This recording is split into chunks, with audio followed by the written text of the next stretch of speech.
ಲಲಿತಾ ಪರಮೇಶ್ವರಿ ಪಾದಕ್ಕೆ ನಮಸ್ಕಾರವನ್ನ ಮಾಡ್ತಾ, ಗುರು ಹಿರಿಯರನ್ನ, ಆರಾಧ್ಯ ದೇವರನ್ನ ಮನಸ್ಸಲ್ಲಿ ಸ್ಮರಣೆಯನ್ನ ಮಾಡ್ತಾ ಇವತ್ತಿನ ತರಗತಿಯನ್ನ ಪ್ರಾರಂಭ ಮಾಡೋಣ. 50ನೆಯ ಶ್ಲೋಕ ನೋಡಿ. ತರಗತಿಯ ಅರ್ಧ ಭಾಗಕ್ಕೆ ಬಂದಿದ್ದೇವೆ. ಏನು ನಾವು ಇಷ್ಟು ದಿನಗಳ ಕಾಲ ಅಮ್ಮನವರ ಬಗ್ಗೆ ನಾನಾ ವಿಧವಾಗಿ ತಿಳ್ಕೊಂತ ಬಂದಿದ್ದೇವೆ. ಅಟ್ಲೀಸ್ಟ್ ನಿಮ್ ಇಲ್ಲಿ ಇರ್ತಕ್ಕಂತ ಎಲ್ರಿಗೂ ಸಂಪೂರ್ಣವಾಗಿ ಅರ್ಥ ಆಗ್ಬೇಕು ಅಂತ ಏನಿಲ್ಲ, ಆದ್ರೆ ತಾಯಿಯ ಮಹಿಮೆ ಹಾಗೂ ಕೆಲವೊಂದಷ್ಟು ಸೂಕ್ಷ್ಮ ವಿಚಾರ ನಿಮ್ಗೆ ಅರ್ಥ ಆಗಿದೆ ಅಂತ ಆದ್ರೆ ಸಾರ್ಥಕತೆ. ಕ್ಲಾಸಿಗೆ ಸೇರ್ಕೊಂಡು ನೀವು ಕೇಳಿಸ್ಕೊಂತಾ ಇರೋದಕ್ಕೂ ಅಟೆಂಡ್ ಮಾಡ್ತಾ ಇರೋದಕ್ಕೂ ಸಾರ್ಥಕತೆ ಸಿಗತ್ತೆ. ಕೆಲವೊಮ್ಮೆ ತರಗತಿಯ ಮಧ್ಯಭಾಗದಲ್ಲಿ ಬೇರೆ ವಿಚಾರಗಳ ಬಗ್ಗೆ ನಾವು ಡಿಸ್ಕಸ್ ಮಾಡಿದ್ದೇವೆ. ಬದುಕಿಗೆ ಅವಶ್ಯಕ ಇದೆ ಅಂತ ಭಾವಿಸ್ತೇನೆ. ತರಗತಿನ ಖುಷಿಯಿಂದ ಕಂಟಿನ್ಯೂ ಮಾಡ್ತಾ 50ನೆಯ ಶ್ಲೋಕ ಅಮ್ಮನವರ ದೇವಿಯ ಹಣೆಗಣ್ಣಿನ ವರ್ಣನೆಯನ್ನು ಮಾಡ್ತಾ ಇದ್ದಾರೆ. ನೋಡಿ, ನೇತ್ರ ವರ್ಣನೆ ಬೇರೆ, ಹಣೆಗಣ್ಣು, ಹಣೆಗಣ್ಣ, ಮುಕ್ಕಣ್ಣ. ಶಿವನನ್ನ ಮಾತ್ರ ಮುಕ್ಕಣ್ಣ ಅಂತ ಕರಿತೀವಿ. ಹಾಗೆ ತಾಯಿನೂ ಕೂಡ ಹಣೆಗಣ್ಣಿ ಅಂತ ಕರಿತೀವಿ. 3 ಕಣ್ಣುಳ್ಳವರನ್ನ ನಾವೇನೆಂತ ಕರಿತೀವಿ? ಮುಕ್ಕಣ್ಣ ಅಥವಾ ಹಣೆಗಣ್ಣ ಅಂತ ಕರಿತೇವೆ. ಈ ಹಣೆಯಲ್ಲಿ ನೇತ್ರ ಇರ್ತಕ್ಕಂಥದ್ದು ಯಾವುದೋ ತ್ರಿನೇತ್ರ, 3ನೆಯ ಕಣ್ಣು. ಯಾತಕ್ಕೋಸ್ಕರ ಇದೆ 3ನೇ ಕಣ್ಣು? ಯಾವ ಉದ್ದೇಶಕ್ಕೋಸ್ಕರ ಇದೆ ನೋಡಿ. ಮನುಷ್ಯರಿಗೆ ಅಥವಾ ಜೀವರಾಶಿಗಳಿಗೆ ಏನನ್ನ ಕೊಡ್ಬೇಕೋ ಪರಮಾತ್ಮ ಕೊಡ್ತಾನೆ ಕಣ್ಣನ್ನ. ಕೆಲವೊಂದು ಕಣ್ಣೇ ಕೊಡಲ್ಲ, ಕೆಲವೊಂದು ಪ್ರಾಣಿ ಕಣ್ ಕೊಡ್ತಾನೆ. ಕಣ್ ಕೊಟ್ರು ಕಣ್ಣಿನ ವಿಧಾನಗಳು ಬೇರೆ ಆಗ್ತಾ ಹೋಗುತ್ತೆ. ಶಕ್ತಿ ಅಂತಕ್ಕಂಥದ್ದು, ದೃಷ್ಟಿ ಅಂತಕ್ಕಂಥದ್ದು ಬಹಳ ವಿಶೇಷ. ಅದ್ರಲ್ಲೂ 3ನೇ ಕಣ್ಣು ಇರ್ತಕ್ಕಂಥದ್ದು ಇನ್ನೂ ವಿಶೇಷ. ಮನುಷ್ಯರಿಗೂ ಇದೆ ಸರ್ 3ನೇ ಕಣ್ಣು ಅಂತ ಹೇಳ್ತಾರೆ ನಿಜನ? ಹೌದು, ಅಂತರ್ಚಕ್ಷು ಅಂತ ಕರಿತೀವಿ. ಅದನ್ನೇ ಆಜ್ಞಾ ಚಕ್ರ ಅಂತ ಕರಿತೀವಿ. ಬಟ್ ಆ ಆಜ್ಞಾ ಚಕ್ರದಲ್ಲಿ ಇರ್ತಕ್ಕಂತ 3ನೇ ಕಣ್ಣನ್ನ ಓಪನ್ ಮಾಡಿ ನಾವು ಜಗತ್ತನ್ನ ಅಥವಾ ನಮ್ಮ ಅಂತರಾತ್ಮವನ್ನ ನೋಡ್ತಕ್ಕಂಥದ್ದು ಅಷ್ಟು ಸುಲಭ ಅಲ್ಲ, ಅಷ್ಟು ಸುಲಭ ಅಲ್ಲ. ಅದಕ್ಕೆ ಸಾಧನೆ ಬೇಕಾಗತ್ತೆ. ಗುರುಗಳ ಏನು ಉಪಯೋಗ? ಆಜ್ಞಾ ಚಕ್ರದಲ್ಲಿರೋ 3ನೇ ಕಣ್ಣಿನಿಂದ ನಾವೇನಾದ್ರೂ ನೋಡುವಂತದ್ದು ಅದೇನು ಉಪಯೋಗ? ನೋಡ್ತಕ್ಕಂಥ ಜಗತ್ತೇ ಬದಲಾಗತ್ತೆ, ನಮ್ಮ ಜೀವನವೇ ಬದಲಾಗತ್ತೆ. ಸಾವಿರಾರು ಪ್ರಶ್ನೆಗಳಿಗೆ ನಾವೇ ಉತ್ತರವನ್ನ ಕಂಡುಹಿಡ್ಕೊಳ್ತಕ್ಕಂಥ ಸಾಮರ್ಥ್ಯ ನಮಗೆ ಸಿಗತ್ತೆ. ಒಬ್ಬ ವ್ಯಕ್ತಿಯನ್ನ ಅವನ ಬಗ್ಗೆ ಗೊತ್ತಿಲ್ಲದೆ ಜಡ್ಜ್ ಮಾಡ್ತೀವಿ ನಾವು. ಅವ್ನ್ ರೈಟ್ ಆ ರಾಂಗ್ ಅಂತ ನೋಡ್ಬಿಟ್ಟು ಅವನು ವೇಷಭೂಷಣನೋ ಅಥವಾ ಬಿಹೇವಿಯರ್ ಇಂದನೋ ಅಥವಾ ಕೋಪ ಮಾಡ್ಕೊಂಡಿದ ತಕ್ಷಣ ಅವ್ನ್ ಸರಿ ಇಲ್ಲ ಅಂತನೋ, ತುಂಬಾ ಚೆನ್ನಾಗಿ ಮಾತಾಡಿದ ತಕ್ಷಣ ಅವ್ನು ತುಂಬಾ ಒಳ್ಳೆಯವನು ಅಂತನೋ, ಈ ರೀತಿಯಾಗಿ ನಾವು ಅರ್ಥ ಮಾಡ್ಕೊಳ್ಳೋದು ಸಾಮಾನ್ಯವಾಗಿ. ಆದ್ರೆ ಒಂದು ವಿಚಾರ, ಯಾವುದೇ ಮನುಷ್ಯನನ್ನ ನೀವು ಒಂದು ದಿವಸ ಅಥವಾ ಒಂದು ನಿಮಿಷದಲ್ಲಿ ಅರ್ಥ ಮಾಡ್ಕೊಂಡಿಕ್ಕೆ ಸಾಧ್ಯ ಇಲ್ಲ. ಅದು ಮಾತಿಗೆ ಹೇಳ್ಬೋದು, ನೋಡಿದ ತಕ್ಷಣ ಹೇಳ್ಬಿಡ್ತೀನಿ ಆ ಮನುಷ್ಯ ಹೇಗೆ ಅಂತ. ಅದ್ ನಿಮ್ ತಪ್ಪು ಕಲ್ಪನೆ. ಪ್ರತಿಯೊಬ್ಬರ ಜೀವನದಲ್ಲೂ ಸಾಧನೆ ಇರುತ್ತೆ, ಕಷ್ಟ ಇರುತ್ತೆ, ಏರಿಳಿತ ಇರುತ್ತೆ. ಅದ್ಯಾವ್ದು ನಿಮ್ಗೆ ಗೊತ್ತಿಲ್ಲ. ಅದ್ಯಾವ್ದು ಗೊತ್ತಿಲ್ಲ ಅಂದ್ರೆ ಹೇಗ್ ಡಿಸೈಡ್ ಮಾಡ್ತೀರಾ ಮನುಷ್ಯ ಒಳ್ಳೆಯವನೋ ಕೆಟ್ಟವನೋ ಅಂತ? ಅಥವಾ ಕೋಪಿಷ್ಟನೋ ಅಥವಾ ಇನ್ನೊಬ್ಬನೋ ಅಂತ ಹೇಗ್ ಡಿಸೈಡ್ ಮಾಡ್ತೀರಾ? ನೀವ್ ಹೇಳೋ ಮಾತನ್ನ ಎಲ್ಲ ಕೇಳಲೇಬೇಕು ಅಂತ ಏನಿಲ್ವಲ್ಲ. ಯಾಕಂದ್ರೆ ನಿಮ್ಗಿಂತ ಮೊದಲೇ ಅವರು ಬೇರೆ ರೀತಿ ಯೋಚನೆ ಮಾಡಿರ್ಬೋದಲ್ವಾ? ಯಾವ್ದೋ ಜೀವನದ ಬಗ್ಗೆನೋ ಅಥವಾ ಇನ್ನೊಂದ್ ವಿಚಾರದ ಬಗ್ಗೆನೋ ಹೀಗೆ ಆಗ್ಬೇಕು ಅಂತ ಅನ್ಕೊಂಡಿದ್ದಾಗ ನಾವ್ ಹೇಳಿದ ಮಾತನ್ನ ಕೇಳಲಿಲ್ಲ ಅಂತ ಮಾತ್ರಕ್ಕೆ ಅವನ್ ಹೇಗ್ ಕೋಪಿಷ್ಟ ಆಗ್ತಾನೆ? ಅದಕ್ಕೆ ನಾನು ಎಲ್ರಿಗೂ ಹೇಳ್ತಾ ಇರ್ತೀನಿ, ದಯವಿಟ್ಟು ಯಾರ ಬಗ್ಗೆನೂ ಕೂಡ ಇವ್ರು ಹೀಗೆ ಅನ್ನೋ ನಿರ್ಧಾರಕ್ಕೆ ಬರಬಾರ್ದು. ಅದು ಬಹಳ ತಪ್ಪದು. ನಮ್ಮನ್ನ ನಾವು ಶುದ್ಧಿ ಮಾಡ್ಕೋಬೇಕು. ನಾವು ಹೋಗೋ ದಾರಿ ಸರಿಯಾಗಿರ್ಬೇಕೇ ಹೊರತು ಇನ್ನೊಬ್ರು ದಾರಿನ ಸರಿ ಮಾಡ್ತೀನಿ ಅಂತನೋ ಅಥವಾ ಅವರ ಬಗ್ಗೆ ನಾನು ಏನೋ ಹೇಳ್ತೀನಿ ಅಂತನೋ ಹೋಗ್ಬಾರ್ದು. ಹೆಣ್ಮಕ್ಳಿಗೆ ಬಹಳ ವಿಶೇಷವಾಗಿ ನಿಮ್ ಕುಟುಂಬದವ್ರ ಬಗ್ಗೆ, ನಮ್ ತಾಯಿ ಸರಿ ಇಲ್ಲ, ಅವ್ರು ಸರಿ ಇಲ್ಲ, ಅವ್ರು ಸರಿ ಇಲ್ಲ ಅಂತ ನಿಮ್ಗೆ ಅನಿಸ್ತಾ ಇದೆ ಅಂದ್ರೆ ಅವರಿಂದ ದೂರ ಇರಿ. ಆದ್ರೆ ಅವ್ರ ಬಗ್ಗೆ ಎಲ್ಲೂ ಅಪಪ್ರಚಾರ ಮಾಡಬಾರ್ದು. ಯಾಕಂದ್ರೆ ನಿಮ್ಮತನ ಕಳ್ಕೊಬಿಡ್ತೀರಾ. ನೀವ್ ಇನ್ನೊಬ್ರ ಬಗ್ಗೆ ಮಾತಾಡಿ ನಿಮ್ಮ ದೇಹದಲ್ಲಿ ಇರ್ತಕ್ಕಂತ ಆ ಪುಣ್ಯ ಇದೆಯಲ್ಲ, ಪುಣ್ಯ ಕರ್ಮ ಎಲ್ಲ ಕರ್ಗೋಗುತ್ತೆ. ನಿಮ್ ಮನಸ್ಸು ಆಜ್ಞಾ ಚಕ್ರ ಸಪ್ತ ಚಕ್ರಗಳಲ್ಲಿ ಬರೀ ಅದೇ ತುಂಬಿಕೊಂಡು ಏನೋ ಯಾರೋ ಒಬ್ಬ ಸ್ಟ್ರೇಂಜರ್ ಹೋಗ್ತಿದ್ರು ಕೂಡ, ಅಪರಿಚಿತರ ವ್ಯಕ್ತಿ ಹೋಗ್ತಿದ್ರು ಕೂಡ ಅವ್ರ ಬಗ್ಗೆ ಮಾತಾಡಕ್ ಶುರುವಾಗ್ಬಿಡುತ್ತೆ. ಅದೇನಂತ ಕರಿತೀವಿ ಅಂದ್ರೆ ಒಂಥರ ಕಾಯಿಲೆ ಇದ್ದಾಗದು. ಈ ಕಾಯಿಲೆಗಳಿಗೆ ಮದ್ದಿಲ್ಲ. ಹಂಗಾಗಿ ನೀವ್ ಸರಿಯಾಗಿರ್ಬೇಕು, ಯಾರ ಬಗ್ಗೆ ಮಾತಾಡೋದ್ ಬೇಡ ಇಲ್ಲ ನಾವು, ಇವ್ರು ಹೀಗೆ ಅಂತ ಜಡ್ಜ್ ಮಾಡೋದ್ ಬೇಡ ನಾವು. ಅಥವಾ ಹೇಳ್ಬೇಕು, ಸಜೆಷನ್ ಈಸ್ ವೆರಿ ಗುಡ್. ನೀವು ನಿಮ್ಮ ಸಲಹೆಗಳನ್ನ ಹೇಳಿ, ಯಾಕೆ ಆಗ್ತಿಲ್ಲ ಅನ್ನೋದ್ರ ಬಗ್ಗೆ ತಿಳ್ಕೊಳ್ಳಿ, ಅವ್ರಿಗೆ ಗೌರವ ಕೊಡಿ. ವಿಶೇಷವಾಗಿ ಒಂದ್ ಮಾತು ಹೇಳ್ತೀನಿ, ಕೇಳಿಸ್ಕೊಳ್ಳಿ. ಒಂದು ಪಾಠ ಮಾಡೋ ಗುರುಗಳು ಸ್ಕೂಲು ಕಾಲೇಜಲ್ಲಿ ನೀವೆಲ್ಲ ಓದಿರ್ತೀರ. ಸ್ಕೂಲು ಕಾಲೇಜಲ್ಲಿ ಓದ್ಬೇಕಾದ್ರೆ ಎಲ್ಲಾ ಟೀಚರು ನಿಮ್ಗೆ ಇಷ್ಟ ಆಗಲ್ಲ. ಯಾರೋ ಒಬ್ಬ ಟೀಚರ್ ತುಂಬಾ ಕೋಪ ಮಾಡ್ಕೊಂಡು ಬೈತಿರ್ತಾರೆ, ತುಂಬಾ ಸ್ಟ್ರಿಕ್ಟ್ ಆಗಿರ್ತಾರೆ. ಅವ್ರ ಪೀರಿಯಡ್ ಬಂತು ಅಂದ್ರೆ ನಿಮಗ್ ಬಹಳ ಒಂಥರ ಸಂಕಟ ಆಗ್ತಿರುತ್ತೆ, ಯಾವಾಗ ಮುಗಿಯುತ್ತೋ ಅಂತ ಕಾಯ್ತಿರುತ್ತೆ. ಆದ್ರೆ ಯಾರನ್ನ ನೀವು ಪ್ರಾರಂಭದಲ್ಲಿ ದ್ವೇಷ ಮಾಡಕ್ಕೆ ಅಥವಾ ಇಷ್ಟ ಇಲ್ಲ ಅಂತ ಹೇಳ್ತಾ ಇರ್ತೀರೋ, ಕೊನೆಯಲ್ಲಿ ಅವರೇ ನಿಮ್ಗೆ ಅತಿ ಹೆಚ್ಚು ಇಷ್ಟ ಆಗ್ತಾ ಹೋಗ್ತಾರೆ. ಅವ್ರು ಯಾಕೆ ಹಾಗೆ ಮಾಡಿದ್ರು ಅನ್ನೋ ಸತ್ಯ ನಿಮ್ಗೆ ಗೊತ್ತಾದ್ಮೇಲೆ, ಅವ್ರ ಬಗ್ಗೆ ನಿಮ್ಗೆ ಗೊತ್ತಾದ್ಮೇಲೆ ಅವ್ರನ್ನ ಪ್ರೀತಿ ಮಾಡಕ್ ಶುರು ಮಾಡ್ತೀರಾ. ನಾನು ಸ್ಕೂಲ್ ಡೇಸ್ ಕಾಲೇಜ್ ಡೇಸ್ ಅಲ್ಲಿ ಮೇ ಬಿ ಈ ಟೀಚರ್ ಯಾಕೋ ಹೀಗಾಡ್ತಾರೆ ಹಾಗಾಡ್ತಾರೆ ಅಂತ ನಿಮ್ ತರ ನಾನು ಮಾತಾಡಿರ್ಬೋದು, ನೀವು ಮಾತಾಡಿದೀರಾ. ಇಲ್ಲಿ ಕೆಲವೊಬ್ರು ಕಾಲೇಜ್ ಮೆಟ್ಲು ಹತ್ತದೇ ಇರೋರು ಇದ್ದೀರಾ, ಬಟ್ ಸ್ಕೂಲ್ ಲೈಫ್ ಅಲ್ಲಿ ಆದ್ರೂ ಕೆಲವೊಬ್ರು ನೋಡಿದ್ರೆ ಭಯ ಅಂತ ಇರತ್ತೆ. ಆದರೆ ಅವರು ಈಗ ನಿಮ್ಗೆ ಅದೇ ತರ ಕಾಣಿಸ್ತಾರ? ಕೆಟ್ಟತನದಲ್ಲಿ ಕಾಣಿಸ್ತಾರ? ನಿಮ್ಗೆ ಎಷ್ಟೇ ಬೈದಿರ್ಲಿ, ಎಷ್ಟೇ ಹೊಡೆದಿರ್ಲಿ, ಗುರುಸ್ಥಾನದಲ್ಲಿ ನೋಡ್ತಾ ಇಲ್ವಾ? ಅದ್ ಗುರುವಿನ ಮಹಿಮೆ. ಎಲ್ಲಿ ತನಕ ಗುರುಗಳ ಸಂಪರ್ಕದಲ್ಲಿ ಇರ್ತಿರೋ, ಅವ್ರು ಕೆಲವೊಂದ್ಸಲ ಇಷ್ಟ ಆಗ್ಬೋದು, ಇಷ್ಟ ಆಗಲ್ಲ. ಗುರುಗಳ ಸಂಪರ್ಕದಿಂದ ದೂರ ಹೋದ್ಮೇಲೆನೆ ನಿಮ್ಗೆ ಗುರುಗಳ ಬೆಲೆ ಗೊತ್ತಾಗತ್ತೆ. ದೇವರು ಎಲ್ರ ಬದುಕಲ್ಲೂ ಕೂಡ ಒಳ್ಳೇದ್ ಮಾಡ್ಬೇಕು ಅಥವಾ ಸರಿಯಾದ ಪರ್ಸನ್ ಅನ್ನ ಭೇಟಿ ಮಾಡಿಸ್ಬೇಕು ಅನ್ನೋದು ಯಾವ್ದೂ ಇಲ್ಲ. ಬಟ್ ಮಾಡಿಸ್ತಾನೆ, ಕೆಲವೊಬ್ರಿಗೆ ಇಂಟೆನ್ಷನಲಿ ಮಾಡಿಸ್ತಾನೆ.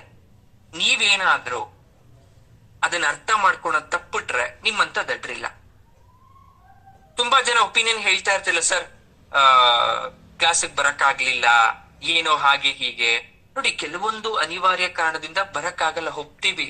ಬಟ್ ಆದ್ರೆ ಸಣ್ಣ ಪುಟ್ಟ ಕಾರಣದಿಂದ ಏನೋ ಪ್ರೆಷರ್ ಇತ್ತು, ಯಾಕೋ ಬೇಸರ ಆಗಿತ್ತು, ಬೇಸರ ಆದಾಗೆ ಕ್ಲಾಸ್ ಅಟೆಂಡ್ ಮಾಡ್ಬೇಕು. ಅಲ್ಲೇನೋ ನಿಮ್ ಪ್ರಶ್ನೆಗೆ ಉತ್ತರ ಕೊಟ್ಟಿರ್ತಾರೆ, ನಾನ್ ಕೊಟ್ಟಿರಲ್ಲ, ದೇವ್ರು ಕೊಟ್ಟಿರ್ಸ್ತಾನೆ ನನ್ ಬಾಯಿಂದ. ಆ ಉತ್ತರ ಕೇಳಕ್ಕಾದ್ರೂ ಬರ್ಬೇಕು. ನೀವು ಬೈಕೊಳ್ಳಿ ಗುರುಗಳು, ನಿಮ್ ಗುರುಗಳನ್ನ ಬೈಯಿರಿ, ಅವ್ರನ್ನ ಹೊಗಳಿ, ಬೇಸರ ಮಾಡ್ಕೊಳ್ಳಿ, ಅಪಪ್ರಚಾರ ಮಾಡಿ. ಆದ್ರೆ ಅವ್ರು ಏನೋ ನಿಮ್ ಬಗ್ಗೆ ಏನೋ ಅನ್ಕೊಳಲ್ಲ. ಯಾಕಂದ್ರೆ ನಿಮ್ಗ್ ತುಂಬಾ ಚೆನ್ನಾಗ್ ಗೊತ್ತಲ್ಲ, ನೀವು ಬೈಕೊಂತಿರೋದು ಅಥವಾ ನೀವೇನ್ ಡಿಸ್ಕಸ್ ಮಾಡ್ತಾ ಇದೀರ ಅದ್ ಗುರುಗಳ ಕಿವಿಗ್ ಬೀಳ್ತಾ ಇಲ್ಲ. ದೆನ್ ಯೋ ಸೇಫ್ ಝೋನ್ ಅಲ್ಲಿ ಇದೀರಾ ಅಂತ. ಅದೇ ನನ್ ಮುಂದೆ ಬಂದ್ ನಿಂತ್ಕೊಂಡ್ ಮಾತಾಡಕ್ ಶಕ್ತಿ ಇದೆಯಾ ನಿಮ್ಗೆ? ಭಯ. ಅಯ್ಯೋ, ಹೇಮಂತ್ ಸರ್ ಮುಂದೆ ಹೋಗಿ ಅವ್ರ ಕೋಪಿಸ್ಟ್ರು, ಅವ್ರ ಸೆಲ್ಫಿಶು ಅಂತೆಲ್ಲ ಮಾತಾಡಕ್ಕಾಗತ್ತ? ಆಗಲ್ಲ. ಅದೇ ಹಿಂದ್ಗಡೆ ಎಷ್ಟ್ ಬೇಕಾದ್ರೂ ಮಾತಾಡ್ಕೋಬಹುದಿಲ್ಲ. ಆದ್ರೆ ಒಂದು ಗೊತ್ತಿರ್ಲಿ ನಿಮ್ಗೆ, ನನಗದ್ ಕೇಳಿಸ್ತಾ ಇರಬಹುದೇನೋ ಒಂದು ಪಕ್ಷ, ಆದ್ರೆ ನಿಮ್ ಸುತ್ತ ಇರ್ತಕ್ಕಂತ ಒಳ್ಳೆತನ ಅನ್ನೋದಕ್ಕೆ ಕಿವಿ ಇರುತ್ತೆ. ನಿಮ್ಮ ದೇಹದ ಎಲ್ಲ ಅಂಗಾಂಗಗಳಿಗೂ ಕೂಡ ಕಾಣಿಸ್ತಾ ಇರೋ ಕಿವಿ ಇರುತ್ತೆ. ಒಂದು ಯೂನಿವರ್ಸಲ್ ಎನರ್ಜಿ ಅಂತ ಒಂದಿದೆ, ಆಂತರಿಕ ಶಕ್ತಿ ಅನ್ನೋದೊಂದಿದೆ, ಬಾಹ್ಯ ಶಕ್ತಿ ಅನ್ನೋದೊಂದಿದೆ. ಈ ಭೂಮಿ ಗುರುತ್ವಾಕರ್ಷಣೆ ಬಲದಿಂದ ತಿರುಗ್ತಾ ಇದೆ ಅಂದ್ರೆ ಅದಕ್ಕೊಂದು ಶಕ್ತಿ ಇದೆ. ಅಲ್ಲಿ ಕೆಲವೊಂದಷ್ಟು ಪಾರ್ಟಿಕಲ್ ಪ್ರೆಸೆಂಟ್ ಇರುತ್ತೆ, ಕೆಲವೊಂದಷ್ಟು ವಸ್ತುಗಳು ಸದಾ ಆಕ್ಟಿವ್ ಇರ್ತವೆ. ನಾವು ಮಾಡೋ ಪ್ರತಿಯೊಂದು ಕರ್ಮ ಕಾರ್ಯ ಅವು ಕೇಳಿಸ್ಕೊಂತಾ ಇರುತ್ತೆ. ಇನ್ನೊಬ್ರನ್ನ ಜರ್ದು, ಇನ್ನೊಬ್ರ ಬಗ್ಗೆ ಮಾತಾಡಿ, ಇನ್ನೊಬ್ರನ್ನ ಹಾಳು ಮಾಡಿ ಎಷ್ಟು ದಿನ ನಾನು ಸುಖವಾಗಿರ್ಬೋದು? ಪ್ರಶ್ನೆ ನನ್ನ ಹತ್ರ ಕೇಳ್ತಾರೆ, ಗುರುಗಳೇ ತುಂಬಾ ಸಮಸ್ಯೆ ಆಗಿದೆ, ನಂಗೆ ಸರಿ ಮಾಡ್ಕೊಡಿ. ನೋಡಿ, ಎಲ್ಲಾ ಪ್ರಶ್ನೆನೂ ಸರಿ ಮಾಡಕ್ಕೆ ಆಗತ್ತೆ ಅನ್ನೋದು ಆಗಲ್ಲ. ತಪ್ಪು, ನಿಮ್ ತಪ್ಪು ಕಲ್ಪನೆ. ನೀವ್ ನನ್ನ ಹತ್ರ ಅಲ್ಲ, ಈ ಜಗತ್ತಲ್ಲಿ ಯಾರ ಹತ್ರಕ್ಕೆ ಹೋದ್ರು ಕೆಲವೊಂದ್ ಸಮಸ್ಯೆಗೆ ಪರಿಹಾರ ಇಲ್ಲ. ಯಾಕೆ? ಬಿಕಾಸ್ ನೀವೇನೋ ಪಾಪಕರ್ಮ ಮಾಡಿದೀರಮ್ಮ, ಅದಕ್ಕೆ ಈಗ ಅನುಭವಿಸ್ತಿದ್ದೀರಾ. ಇದಕ್ ನಾನು ಪರಿಹಾರ ಕೊಟ್ಟು ಬಗೆ ಅರ್ದು ಬಿಟ್ರೆ ಅದ್ ನಾನ್ ಹೊತ್ಕೊಳಂಗಲ್ವಾ? ಆದ್ರೂ ಕೊಟ್ಟಿರ್ತೀವಿ ನಾವು, ಬಂಡ ಧೈರ್ಯ ಮಾಡಿ ಕೊಟ್ಟಿರ್ತೀವಿ. ನಾನಲ್ಲಿ ಎಷ್ಟೋ ಜನ ಕೊಟ್ಟಿರ್ತಾರೆ. ಆದ್ರೂ ಹೇಳ ವಿಶೇಷ ಅಂದ್ರೆ ಅದು ಬರೀ ಸೂರ್ಯ ಮುಳುಗೋ ಹೊತ್ತಿಗೆ ಮಾತ್ರ ಅದು ಟೆಂಪರವರಿ ಸೊಲ್ಯೂಷನ್ ಆಗಿ ನಿಮ್ಮ ಹತ್ರ ಇರುತ್ತೆ. ಅಥವಾ ಒಂದ್ 2-3 ದಿವಸ 1 ವೀಕ್ ಅಷ್ಟೇ ನಿಮ್ ಹತ್ರ ಇರುತ್ತೆ ಬಳುವಳಿಯಾಗಿ, ಮತ್ ಅದೇ ಪ್ರಾಬ್ಲಮ್ ಶುರುವಾಗತ್ತೆ. ಬಟ್ ನಾನು ಹೇಳ್ತಿರ್ತೀನಿ, ಅದಕ್ಕೆ ತಲೆ ಕೆಡ್ಸ್ಕೋಬೇಡಿ. ಅದಕ್ಕೆ ಒಂದು ಎಕ್ಸ್ಪೈರಿ ಡೇಟ್ ಅಂತ ಇರುತ್ತೆ. ನಿಮ್ ಬದುಕಲ್ಲಿ ದೇವರು ಮ್ಯಾನುಫ್ಯಾಕ್ಚರ್ ಡೇಟ್ ಅಂತ ಕೊಟ್ಮೇಲೆ ಎಕ್ಸ್ಪೈರಿ ಡೇಟು ಬರ್ದಿರ್ಬೇಕಲ್ಲ ಕಷ್ಟಕ್ಕೆ. ಒಂದಿನ, 1 ವರ್ಷ, 10 ವರ್ಷ, 50 ವರ್ಷ ಕೆಲವೊಂದ್ಸಲ ಇರುತ್ತೆ. ಕಾಯ್ಬೇಕು, ತಾಳ್ಮೆ ಇರ್ರಿ. ತಾಳ್ಮೆ ಇಲ್ವಾ ನಿಮ್ಗೆ? ನಿಮ್ ಜೀವನ ಅರ್ಧದಲ್ಲೇ ನನ್ಗೆ ಆಗ್ತಾ ಇಲ್ಲ, ಆಯ್ತು, ಆಸ್ ಯೋ ವಿಶ್. ಇರುವ 1,00,000 ಕೋಟಿ ಜೀವರಾಶಿಗಳಲ್ಲಿ ಒಂದೇ ಒಂದು ಜೀವರಾಶಿ ಭೂಮಿಯಿಂದ ಹೊರಟೋಯ್ತು, ವ್ಯಾನಿಶ್ ಆಯ್ತು ಅಂದ್ರೆ ಭೂಮಿ ತೂಕ ಕಡಿಮೆ ಆಗಲ್ಲ, ಭೂಮಿಯಲ್ಲಿ ಯಾವುದೇ ರೀತಿ ಬದಲಾವಣೆ ಸಾಧ್ಯ ಇಲ್ಲ. ಮತ್ತೆ ಬನ್ನಿ, ನೀವು ಪ್ರಾರಂಭಿಕ ಹಂತದಿಂದ ಬನ್ನಿ, ಎಲ್ಲಾ ಜನ್ಮದಲ್ಲೂ ಅನುಭವಿಸ್, ಮತ್ ಮನುಷ್ಯ ಜನ್ಮಕ್ಕೆ ಬನ್ನಿ ನೀವು, ಮತ್ತೆ ಅನುಭವಿಸಿ. ಯಾಕೆ ಹೇಳ್ತಾ ಇದ್ದೀನಿ ಅಂದ್ರೆ, ಪ್ರತಿಯೊಬ್ರಿಗೂ ಪಟ್ಟ ಆಗ್ಬೇಕಿದು. ನಿಮ್ಮಲ್ಲಿರೋ 3ನೇ ಕಣ್ಣು ಇದೆಯಲ್ಲ, ಅದ್ ನಿಮಗ್ ಕಾಣಿಸ್ತಾ ಇಲ್ಲ. ಆದ್ರೆ ಮನಸ್ಸು, ಆತ್ಮ ಅದೆಲ್ಲ ಅದ್ರ ಜೊತೆ ಕಮ್ಯುನಿಕೇಟ್ ಮಾಡ್ತಾ ಇರುತ್ತೆ. ಪ್ರತಿನಿತ್ಯ ನಾವು ಮಲ್ಕೊಂಡಾದ್ಮೇಲೆ ನಾವು ದೇಹವನ್ನ ಶವಾಸನ ಸ್ಥಿತಿಯಲ್ಲಿ, ನಮ್ಮ ಹೊರಗಡೆ ಇರ್ತಕ್ಕಂಥ ಬಾಹ್ಯ ಮನಸ್ಸು ಆಫ್ ಆಗಿ ಒಳಗಡೆ ಇರ್ತಕ್ಕಂಥ ಆಂತರಿಕ ಮನಸ್ಸು ಓಪನ್ ಆದಾಗ ಆತ್ಮ ಕೇಳುತ್ತಂತೆ, ಅಣಿಯಲ್ಲಿರ್ತಕ್ಕಂಥ ಆಜ್ಞಾ ಚಕ್ರ ಜೊತೆ ರಾತ್ರಿ ಎಲ್ಲ ಕಮ್ಯುನಿಕೇಟ್ ಮಾಡುತ್ತೆ. ಹೇಳು, ಈ ವ್ಯಕ್ತಿ ನನ್ನ ಆತ್ಮಕ್ಕೂ ಕಾಣದೇ ಇರ್ತಕ್ಕಂಥದ್ದು ಏನೆಲ್ಲ ಇವತ್ತು ಮಾಡ್ದ, ಯಾವುದನ್ನೆಲ್ಲ ಕೆಲ್ಸಗಳನ್ನ ಮಾಡ್ದ, ಒಳ್ಳೆ ಕೆಲ್ಸ ಅಥವಾ ಬೇರೆ ಅದೆಲ್ಲ ಬೇಡ ನನಗೆ. ಇವನ್ ಏನು ಒಳ್ಳೆ ಕೆಲ್ಸ ಮಾಡ್ದ, ಒಳ್ಳೇದು ಹೇಳು, ಕೆಟ್ಟದ್ದು ಹೇಳು. ಒಳ್ಳೇದಾದ್ರೆ ಎಂತ ಪವಿತ್ರವಾದ ದೇಹದಲ್ಲಿದ್ದೀನಿ ಅಂತ ತೃಪ್ತಿ ಪಡ್ತೀನಿ. ಕೆಟ್ಟದಾದ್ರೆ ಪರಮಾತ್ಮ ಯಾವಾಗಪ್ಪ ಈ ದೇಹದಿಂದ ಮುಕ್ತಿ ಕೊಡ್ತೀಯ ಅಂತ ಅವನೇ ಕೇಳ್ತೀನಿ. ಆಗ ಹೊರಗಡೆ ಅಗ್ನಚಕ್ರದಲ್ಲಿ ಇರ್ತಕ್ಕಂಥ 3ನೇ ಕಣ್ಣು ಹೇಳುತ್ತೆ. 2 ಕಣ್ಣು ಮುಚ್ಕೊಂಡ್ಬಿಡ್ತು, ಅದ್ ನಮ್ ಕಣ್ಣು. ಆ 3ನೇ ಕಣ್ಣು ಭಗವಂತನ ಕಣ್ಣು ಹೇಳುತ್ತೆ, ಇವ್ನ್ ಇಂತಂತದ್ ಮಾಡ್ದ, ಏನೋ ಗುರುಗಳನ್ನ ಬೈಕೊಂಬಿಟ್ಟ, ಯಾರಿಗೋ ತೊಂದರೆ ಕೊಟ್ಟ, ಮೋಸ ಮಾಡ್ದ. ಆಗ ಆತ್ಮ ಎಲ್ಲ ಕೊರಗ್ತಾ ಇರುತ್ತೆ. ಆತ್ಮ ಯಾವಾಗ ಕೊರಗುತ್ತೋ ನಾವು ಕೊರಗ್ತಾ ಇರ್ತೀವಿ. ತಿಂದಿದ್ ಜೀರ್ಣ ಆಗಲ್ಲ ನಿಮ್ಗೆ, ಕಣ್ಮುಚ್ಚಿದ್ರೆ ನಿದ್ದೆ ಬರಲ್ಲ ನಿಮ್ಗೆ, ಹೊಟ್ಟೆ ತುಂಬಾ ತಿಂದ್ರು ಸ್ಯಾಟಿಸ್ಫ್ಯಾಕ್ಷನ್ ಇರಲ್ಲ ನಿಮ್ಗೆ. ನಿಮ್ ಯಜಮಾನ್ರು ಚೆನ್ನಾಗಿದ್ರು, ಮಕ್ಳು ಚೆನ್ನಾಗಿದ್ರು, ಏನೋ ಪ್ರಾಬ್ಲಮ್, ದೇವ್ರ ಮನೇಲಿ ಹೋಗಿ ಕಣ್ಮುಚ್ಕೊಂಡ್ ಕೂತ್ಕೊಂಡ್ರೆ ಇನ್ನೇನೋ ಸಮಸ್ಯೆ. ದೇವ್ರ ಪೂಜೆ ಮಾಡ್ಬೇಕು ಅನ್ಸಲ್ಲ, ಮಂತ್ರ ಓದ್ಬೇಕು, ಓದಿದ್ರು ಯಾವಾಗ ಮುಗಿಯುತ್ತೆ, ಅರ್ಧ ಗಂಟೆ ಆಯ್ತು ಲಲಿತಾ ಸಹಸ್ರನಾಮ ಶುರು ಮಾಡಿ ಮುಗ್ದಿಲ್ಲ, ಟೈಮ್ ಲೆಕ್ಕ ಹಾಕ್ತೀರಾ. ಇವತ್ತು ಬೆನ್ನೋವು ಬೇಡ ಬಿಡು ಅಂತೀರಾ. ಇದೆಲ್ಲ ಏನ್ ಗೊತ್ತಾ, ಆತ್ಮ ನಿಮ್ಮನ್ನ ಕೊರಗ್ಸೋದು, ನಿಮ್ ಕೈಲಿ ಅದನ್ನ ಬೇಕು ಅಂತ ಮಾಡಿಸ್ತಾ ಇರೋದು. ನಿನ್ನೆ ಕೆಟ್ಟ ಕೆಲಸ ಮಾಡ್ಬಿಟ್ಟು ಇವತ್ತು ಬಂದು ಲಲಿತಾ ಸಹಸ್ರನಾಮ ಓದಕ್ ಬಂದಿದ್ಯಾ ನೀನು? ಬೇಡ, ನಿಂಗೆ ಆಲಸ್ಯ ಕೊಡ್ತೀನಿ, ಆಲಸ್ಯದಲ್ಲೇ ಕಳೆದು ಬಿಡು ಇವತ್ತು. ನೀನು ತಗೋಬೇಡ ಪುಣ್ಯ, ಆ ಲಲಿತಾ ಸಹಸ್ರನಾಮ ಓದೋ ಪುಣ್ಯ ತಗೋಬೇಡ ನೀನು. ನಿಮ್ಮ ಹೊರಗಡೆ ಕಣ್ಣು, 3ನೇ ಕಣ್ಣು ನಿಮ್ ತಿದ್ದಿಗೆ ಹೇಳ್ತಾ ಇದೆ. ಅರ್ಥ ಮಾಡ್ಕೊಳ್ಳಿ, ಇದು ಅತಿಶಯೋಕ್ತಿ ಅಲ್ಲ.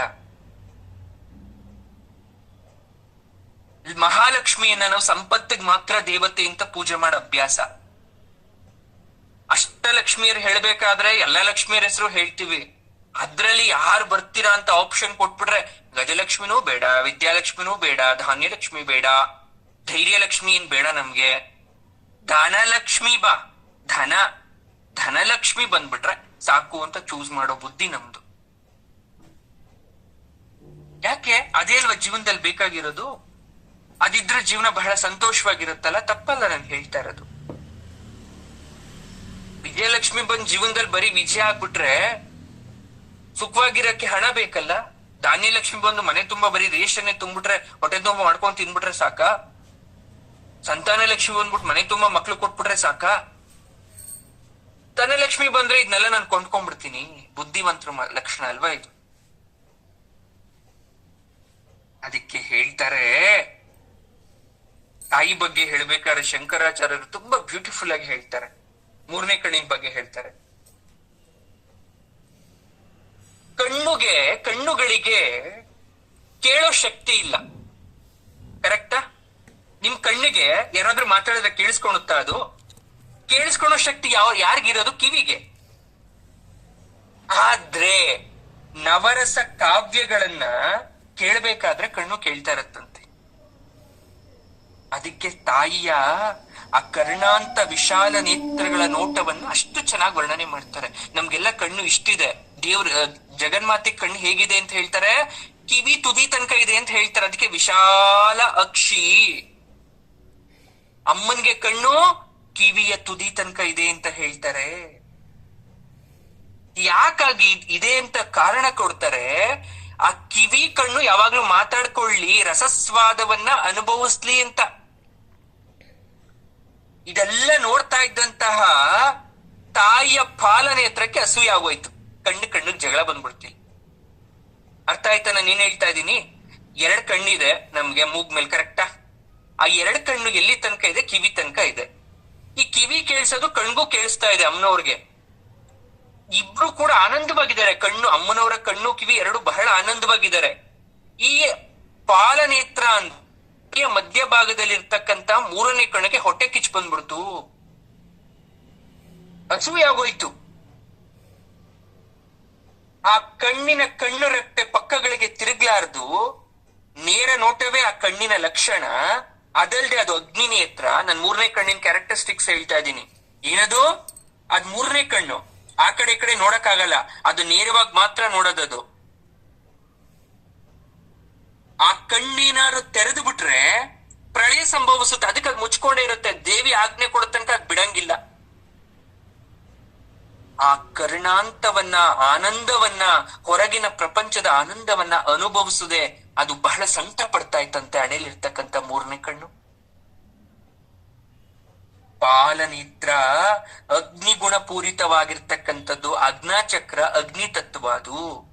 ಪಾಲನೇತ್ರ 3ನೇ ಕಣ್ಣಿನದು ಅಗ್ನಿ ತತ್ವ. ಅದು ಕಿಂಚಿತ್ ಅರುಣ ವರ್ಣದಲ್ಲೇ ಇರುತ್ತೆ ಯಾವಾಗ್ಲೂ ಕೂಡ. ಅಂದ್ರೆ ಕೆಂಪು ಕಲರ್ ಆಗಿರುತ್ತೆ, ರೆಡ್ ಕಲರ್. ಇಲ್ಲಿ ಜಗದ್ಗುರುಗಳು ಹೇಳ್ತಾರೆ, ಈ 2 ಕಣ್ಣೇನೋ ನಾರ್ಮಲ್ ಆಗಿ ದಿನ ಎಲ್ಲವನ್ನು ನೋಡ್ತಾ ಇದೆ, ಎಲ್ಲವನ್ನ ಅನುಭವಿಸ್ತಾ ಇದೆ, ತುಂಬಾ ಚೆನ್ನಾಗಿದೆ. ಆದ್ರೆ ಪಾಲನೇತ್ರಕ್ಕೆ ಅಸೂಯೆ ಬಂದು ಕೆಂಪಗಾಯ್ತು. ಇದು ಚಮತ್ಕಾರ ಅಲ್ವಾ? ಹಾಗಾದ್ರೆ ನಿಮ್ಗೆ ಅರ್ಥ ಆಗ್ತಾ ಇದ್ಯಾ ಏನ್ ಹೇಳ್ತಾ ಇದ್ದಾರೆ ಇಲ್ಲಿ ಅಂತ? ಈ ಶ್ಲೋಕದಲ್ಲಿ ದೇವಿ ಎಡಗಡೆ ಬಲಗಡೆ 2 ಕಣ್ಣು ಕೂಡ ತುಂಬಾ ಚೆನ್ನಾಗಿದೆ. ಎಲ್ಲವನ್ನ ಭಕ್ತರು ನೀವು ಕೊಡೋದನ್ನ ನೋಡ್ತಾ ಇದೆ, ಜಗತ್ತನ್ನ ನೋಡ್ತಾ ಇದೆ, ಲಕ್ಷ ಕೋಟಿ ಜೀವರಾಶಿಗಳನ್ನ ವೀಕ್ಷಿಸ್ತಾ ಇದೆ. ಆದ್ರೆ 3ನೇ ಕಣ್ಣು ಏನ್ ಮಾಡಿತ್ತು ಪಾಪ? ನೋಡಕ್ ಆಗ್ತಾ ಇಲ್ವಲ್ಲ, ಶಬ್ದ ಕೇಳಿಸ್ಕೊಳಕ್ ಆಗ್ತಾ ಇಲ್ವಲ್ಲ. ಅದಕ್ಕೇನೆ ಹೇಳ್ತಾರೆ ಚಿತೀವಾಕ್ ರೂಪ ಅಂತ. ದೇಹದಲ್ಲಿ ಚಕ್ರಗಳ ಬಗ್ಗೆ ನಾನು ಹೇಳಿದ್ದೆ, ಮೂಲಾಧಾರ, ಸ್ವಾದಿಷ್ಟ, ಆಜ್ಞಾ, ಇದೆಲ್ಲ ಹೇಳಿದ್ದೆ ನಾನು ನಿಮ್ಗೆ. ಈ ಎಲ್ಲಾವುದು ಕಣ್ಣು ಕನೆಕ್ಟ್ ಆಗಿರುತ್ತೆ. ಆದ್ರೆ 3ನೇ ಕಣ್ಣಿಗೆ ಇದ್ಯಾವುದು ಕನೆಕ್ಟ್ ಆಗಲ್ಲ. ಎಲ್ಲಿಗೆ? ಹೊರಗಡೆ ಕಣ್ಣು ಬಿಟ್ಕೊಂಡಿದ್ರೆ. ಕಣ್ಣು ಮುಚ್ಕೊಂಡ್ರೆ ಮಾತ್ರ ಇಷ್ಟು ಕನೆಕ್ಟ್ ಆಗೋದು. ಅದನ್ನೇ ನಾವೇನಂತ ಕರಿತೀವಿ? ಧ್ಯಾನ ಅಥವಾ ಸಮಾಧಿ ಸ್ಥಿತಿ ಅಂತ ಕರಿತೀವಿ. ಸಿಂಪಲ್ ಆಗಿ ಹೇಳ್ತೀನಿ, ನೀವ್ ಏನ್ ಅರ್ಥ ಮಾಡ್ಕೋಬೇಕು ಅಂದ್ರೆ, ಒಂದೊಂದು ಚಕ್ರದಲ್ಲೂ ಕೂಡ ಒಂದೊಂದು ರೀತಿಯಾದಂತಹ ಕ್ರಿಯೆ ಆಗತ್ತೆ, ಕೆಲಸ ಆಗತ್ತೆ. ಊಟ ಮಾಡಿದ್ರಿ, ತೇಗ್ ಬರ್ಲಿಲ್ಲ ನಿಮ್ಗೆ, ಹೋಗಿ ಒಂದ್ ಸೋಡಾ ತಂದು ಕುಡಿದು ಬಿಡ್ತೀರಾ, ಒಂದ್ ಯಾವ್ದೋ ಸ್ಪ್ರೈಟ್ ತಂದು ಕುಡಿದು ಬಿಡ್ತೀರಾ, ಬಂದ್ಬಿಡ್ತು, ತೇಗ್ ಬಂದ್ಬಿಡ್ತು. ಅಂದ್ರೆ ತೇಗ್ ಬಂತು ಅಂದ್ರೆ ಏನ್ ಅರ್ಥ ಹೇಳಿ? ಊಟ ಡೈಜೆಸ್ಟ್ ಆಗ್ತಿದೆ ಅಂತ. ಆ ಡೈಜೆಸ್ಟ್ ಆಗ್ಬೇಕು ಅಂದ್ರೆ ಅದಕ್ಕೊಂದು ಪ್ರಕ್ರಿಯೆ ಆಗ್ಬೇಕಲ್ಲ, ಅಲ್ಲೊಂದು ವರ್ಕ್ ಆಗ್ಬೇಕಲ್ಲ, ಅದಕ್ಕೆ ಒಂದು ಚಕ್ರ ಕಾರಣ ಆಗತ್ತೆ. ಅದೇ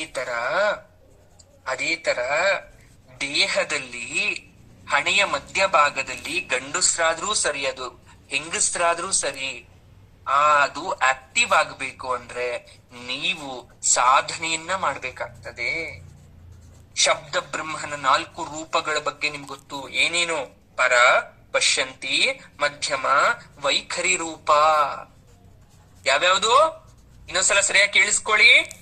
ಪರಾರೂಪ, ಪಶ್ಯಂತಿ ರೂಪ, ಮಧ್ಯಮ ರೂಪ, ವೈಖರಿ ರೂಪ. ಪರಾರೂಪ ಯಾವುದು? ಮೂಲಾಧಾರದಲ್ಲಿ ಶುರುವಾಗತ್ತಿದು. ಮೂಲಾಧಾರ ಅಂದ್ರೆ ಗೊತ್ತು, ಬೇಸ್, ತಳಾದಿ, ಅಡಿಪಾಯ, ಬುನಾದಿ ಅಂತ ಕರಿತೀವಿ. ಇದು ಫಸ್ಟ್ ಏನನ್ಸುತ್ತೆ ಅಂದ್ರೆ ಅಲ್ಲಿಂದ ಒಂದು ಸೆನ್ಸ್ ಕ್ರಿಯೇಟ್ ಆಗತ್ತೆ, ಏನೋ ಮಾತಾಡಬೇಕು ಅನ್ನೋ ಒಂದು ಥಾಟ್. ಅಲ್ಲಿಂದ ಏನ್ ಮಾಡ್ತದು, ಕಾರ್ಯಬಿಂದು ಶುರುವಾಯ್ತು, ಒಂದು ಡಾಟ್ ಶುರುವಾಗತ್ತೆ. ಯಾವ ತರ ಮಳೆ ಸ್ಟಾರ್ಟಿಂಗ್ ಬರಕ್ಕಿಂತ ಮುಂಚೆ ಹನಿ ಆಗ್ತಾ ಆಗ್ತಾ ಆಗ್ತಾ ಆಗ್ತಾ ಜೋರ್ ಮಳೆ ಬರುತ್ತೋ, ಮೂಲಾಧಾರದಲ್ಲಿ ಒಂದು ಬಿಂದು ಶುರುವಾಗತ್ತೆ. ಅದನ್ನ ಪರಾವಾಕ್ ರೂಪ ಅಂತ ಕರಿತೀವಿ. ಅದು ಪ್ರತ್ಯಕ್ಷಿತಿ ವಾಕ್ ಆಗುತ್ತೆ. ಅಲ್ಲಿಂದ ಏನೋ ಮಾತಾಡ್ಬೇಕು ಅನ್ಕೊಂಡಿದ್ದು ಬಿಂದು ರೂಪದಲ್ಲಿ ಅದಕ್ಕೊಂದು ಅರ್ಥ ಬಂತು ಮತ್ತು ಮೇಲಕ್ ಬಂತು. ಆಮೇಲೆ ಪಶ್ಯಂತಿ ವಾಕ್ ರೂಪ, ಊರ್ಧ್ವಮುಖವಾಗಿ ಮೇಲ್ಮುಖವಾಗಿ ಚಲಿಸ್ತಾ ಚಲಿಸ್ತಾ ಚಲಿಸ್ತಾ ನಮ್ಮ ವಿಶುದ್ಧಿಗ್ ಬಂದು ಹೊರಗಡೆ ಮಾತಾಗಿ ಹೊರಗಡೆ ಬಂತು. ಗುರುಗಳೇ, ಇಷ್ಟೆಲ್ಲ ಪ್ರೊಸೀಜರ್ ಆಗಕ್ಕೆ ಎಷ್ಟೊತ್ತು ಬೇಕು? ಈಗ ನಾನು ಪಟಪಟ ಅಂತ ಮಾತಾಡ್ತಿದ್ದೀನಿ. ನಾವು ಊಹೆ ಮಾಡಿದ್ದಕ್ಕೂ ಕಡಿಮೆ ಸಮಯ ಸಾಕು, ಫ್ರಾಕ್ಷನ್ ಆಫ್ ಸೆಕೆಂಡ್ ಅಂತ ಕೂಡ ಇಲ್ಲಿ ಹೇಳಾಗಿಲ್ಲ. ನಾನೀಗ ನಿಮ್ಗೇನೋ ಹೇಳಬೇಕು ಅನ್ಕೊಂಡಿದ ತಕ್ಷಣ ಅಲ್ಲಿ ಶುರುವಾಗಿದ್ದು ನನ್ನ ಗಂಟ್ಲೊಳಗಡೆಯಿಂದ ಅಷ್ಟು ಬೇಗ ಪಾಸ್ ಮಾಡ್ತದು. ಆದ್ರೆ ಕೆಲವೊಂದು ಸಲ ಅದೇ ನನ್ನ ಇಡೀ ದೇಹವನ್ನ ಕಟ್ಟಾಕಿ ಗಂಟಲಿಂದ ಒಂದೇ ಒಂದು ಮಾತನ್ನು ಕೂಡ ಹೊರಗಡೆ ಕಳ್ಸಲ್ಲ. ಎಕ್ಸಾಂಪಲ್, ತುಂಬಾ ಎಕ್ಸೈಟ್ ಆದಾಗ, ತುಂಬಾ ಭಯ ಆದಾಗ, ನಿಮ್ಗೆ ಗೊತ್ತು ಏನೋ ಹೇಳಬೇಕು, ಬಟ್ ಹೇಳಕ್ ಆಗ್ತಾ ಇಲ್ಲ, ನಿಮ್ ಬಾಯಲ್ಲಿ ಮಾತು ಬರ್ತಾ ಇಲ್ಲ, ಗಂಟ್ಲು ಅಲ್ಲೇ ಹಿಡ್ಕೊಂಡ್ಬಿಟ್ಟಿದೆ. ಅದೇನು ಗೊತ್ತಾ, ನೀವು ತುಂಬಾ ಎಕ್ಸೈಟ್ ಆಗಿ, ತುಂಬಾ ಆನಂದನೋ ತುಂಬಾ ಶಾಕ್ ಆದಾಗ ಅಲ್ಲಿ ಕ್ರಿಯೇಟ್ ಆದಂತಹ ಬಿಂದು ಊರ್ಧ್ವ ಮುಖವಾಗಿ ಚಲಿಸ್ಬೇಕಾದ್ರೆ ನಿಧಾನ ಗತಿಯಲ್ಲಿ ಚಲಿಸುತ್ತೆ. ಯಾಕಂದ್ರೆ ಆ ಚಕ್ರಗಳು ಕೂಡ ಭಯ ಸ್ಥಿತಿಯಲ್ಲಿ ಇರೋದ್ರಿಂದ ಅದು ನಿಮ್ಮ ಗಂಟ್ಲಿಂದ ಹೊರಗಡೆ ಮಾತು ಬರಕ್ಕೆ ಸಮಯ ಬೇಕಾಗತ್ತೆ. ಅದಕ್ಕೆ ಭಯ ಆದಾಗ, ತುಂಬಾ ಸಂತೋಷ ಆದಾಗ ತೊದ್ಲಿ ಹೇಳ್ತೀವಿ, ಮಾತನ್ನ ಬ್ರೇಕ್ ಮಾಡಿ ಮಾಡಿ ಹೇಳ್ತೀವಿ. ಇದೆಲ್ಲ ವಾಗ್ದೇವಿಯ ಕೃಪೆ. ಯಾರೋ ಆ ಸರಸ್ವತಿಯ ಕೃಪೆ. ಇದನ್ನ ಇನ್ನೂ ಡೀಟೇಲ್ ಆಗಿ ಹೇಳಿದ್ರೆ ನಿಮ್ಗೆ ಅರ್ಥ ಆಗಲ್ಲ. ನೋಡಿ, ಲಲಿತಾ ಸಹಸ್ರನಾಮ, ಸೌಂದರ್ಯ ಲಹರಿ ಇದೆರಡೂ ಕೂಡ ಮೂಲಾರ್ಥವಾಗಿ ಒಂದೊಂದೊಂದು ಹೋಲಿದ್ರು ಕೂಡ ಲಲಿತಾ ಸಹಸ್ರನಾಮ ಅಮ್ಮನವರ ಸಹಸ್ರನಾಮದ ವೈಭವವನ್ನ ತಿಳಿಸಿದ್ರೆ, ಸೌಂದರ್ಯ ಲಹರಿ ಅದರ ಆಳಾರ್ಥವನ್ನ, ಗೂಢಾರ್ಥವನ್ನ ವಿಶೇಷವಾಗಿ ನಮ್ಗೆ ತಿಳಿಸ್ಕೊಡುತ್ತೆ.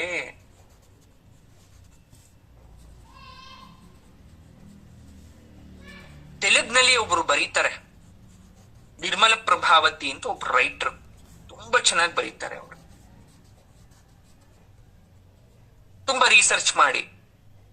ಆದ್ರೆ ತೆಲುಗು ನಮ್ಗೆ ಅರ್ಥ ಆಗಲ್ವಲ್ಲ, ಅದಕ್ಕೆ ಲಲಿತಾ ಶಾಸ್ತ್ರಿ ಅವ್ರ ಪುಸ್ತಕ ತಗೊಳ್ಳಿ, ನಿಮ್ಗೆ ತುಂಬಾ ಚೆನ್ನಾಗಿ ಅರ್ಥ ಆಗತ್ತೆ. ಯಾವುದು? ಲಲಿತಾ ಸಹಸ್ರನಾಮ. ನಿರ್ಮಲ ಪ್ರಭಾವತಿ ಅವ್ರು ಏನ್ ಬರ್ದಿದ್ರು ಅದನ್ನ ಲಲಿತಾ ಶಾಸ್ತ್ರಿ ಅವರು ತರ್ಜುಮೆ ಮಾಡಿದ್ದಾರೆ, ಅದನ್ನ ಟ್ರಾನ್ಸ್ಲೇಟ್ ಮಾಡಿ ಬರ್ದಿದ್ದಾರೆ. ಅಲ್ಲಿ ಅವರು ಇನ್ ಡೀಟೇಲ್ ಆಗಿ ಕೊಡ್ತಾ ಹೋಗ್ತಾರೆ. ಅರ್ಥ ಆಯ್ತಾ? ಇನ್ನೊಂದು ನಿಮ್ಗೆಲ್ಲ ಗೊತ್ತಿರ್ಲಿ, ಹಳ್ಳಿ ಕಡೆ ಏನ್ ಮಾಡ್ತಾ ಇದ್ರು, ನಾಟಿ ವೈದ್ಯ ಪದ್ಧತಿ ಬಹಳ ಚಾಲ್ತಿಯಲ್ಲಿದೆ. ಮುಂಚೆ ಇತ್ತು, ಈಗ ಸ್ವಲ್ಪ ಕಡಿಮೆ ಆಗಿದೆ. ಅವಾಗೆಲ್ಲ ಆಸ್ಪತ್ರೆಗಳ ಸಂಖ್ಯೆ ಕಡಿಮೆ ಅಂತನೋ ಅಥವಾ ದೂರ ಹೋಗ್ಬೇಕು ಅಂತನೋ ಅಥವಾ ನಾಲೆಜ್ ಇಲ್ಲ ಅನ್ನೋ ಕಾರಣಕ್ಕೋ ಆ ಪದ್ಧತಿ ಜಾರಿಯಲ್ಲಿತ್ತು ಅನ್ನೋ ನಮ್ ನಂಬಿಕೆ. ಒಂದು ಹೇಳ್ತೀನಿ, ಶರೀರ ಸಂಬಂಧವಾದ ಅನೇಕ ರೋಗ ಮನುಷ್ಯನಿಗಿದೆ, ಇದನ್ನ ತಂತ್ರಶಾಸ್ತ್ರ ಅಂತ ಕರಿತೇವೆ. ನಾವೇ ಊತ, ಉರಿಯಿಂದ ಕೂಡಿರ್ತಕ್ಕಂಥದ್ದು, ಅಥವಾ ಕುರ್ರ ಅಂತೆಲ್ಲ ಹೇಳ್ತೀವಿ. ಇದೆಲ್ಲ ಆದಾಗ ಇದು ಚರ್ಮ ವ್ಯಾಧಿಗೆಲ್ಲ ಕೆಲವೊಂದು ಕಡೆ ಔಷಧಿಯನ್ನ ಕೊಡದೆ ಮಂತ್ರ ಹಾಕ್ತಾರೆ. ನಿಮ್ಗೆ ಗೊತ್ತಿರ್ಬೋದು, ಮಕ್ಕಳು ಬಾಲಗ್ರಹ ಆದಾಗ, ಮಕ್ಕಳು ಎದ್ರುಕೊಂಡಾಗ ನಾವ್ ಏನ್ ಮಾಡ್ತೀವಿ, ಮಂತ್ರ ಹಾಕ್ಸೋದು ಅಂತ ಕರಿತೀವಿ. ಹಿಂದೆ ಹಾಕ್ಸ್ತಾ ಇದ್ರು. ವೈದ್ಯರು ಔಷಧಿಗಳು ಕೊಡ್ತಕ್ಕಂಥದ್ದು ಒಳ್ಳೇದೇ, ಆದ್ರೆ ಅದನ್ನ ಹೊರತುಪಡಿಸುವ ಕೂಡ ಮಂತ್ರ ಒಬ್ಬ ವ್ಯಕ್ತಿ ಮೇಲೆ ಪ್ರಯೋಗ ಆಗ್ತಾ ಇದೆ, ಅದರಿಂದ ರಿಸಲ್ಟ್ ಸಿಗ್ತಾ ಇದೆ, ನಾಟಿ ವೈದ್ಯ ಸಿಗ್ತಾ ಇದೆ ಅಂದ್ರೆ ಅದ್ರಲ್ಲಿ ಏನೋ ಒಂದು ಒಳ್ಳೆ ಅಂಶ ಇರ್ಲೇಬೇಕು. ಇದು ಹೇಗ್ ಬಂತು ಅಂದ್ರೆ,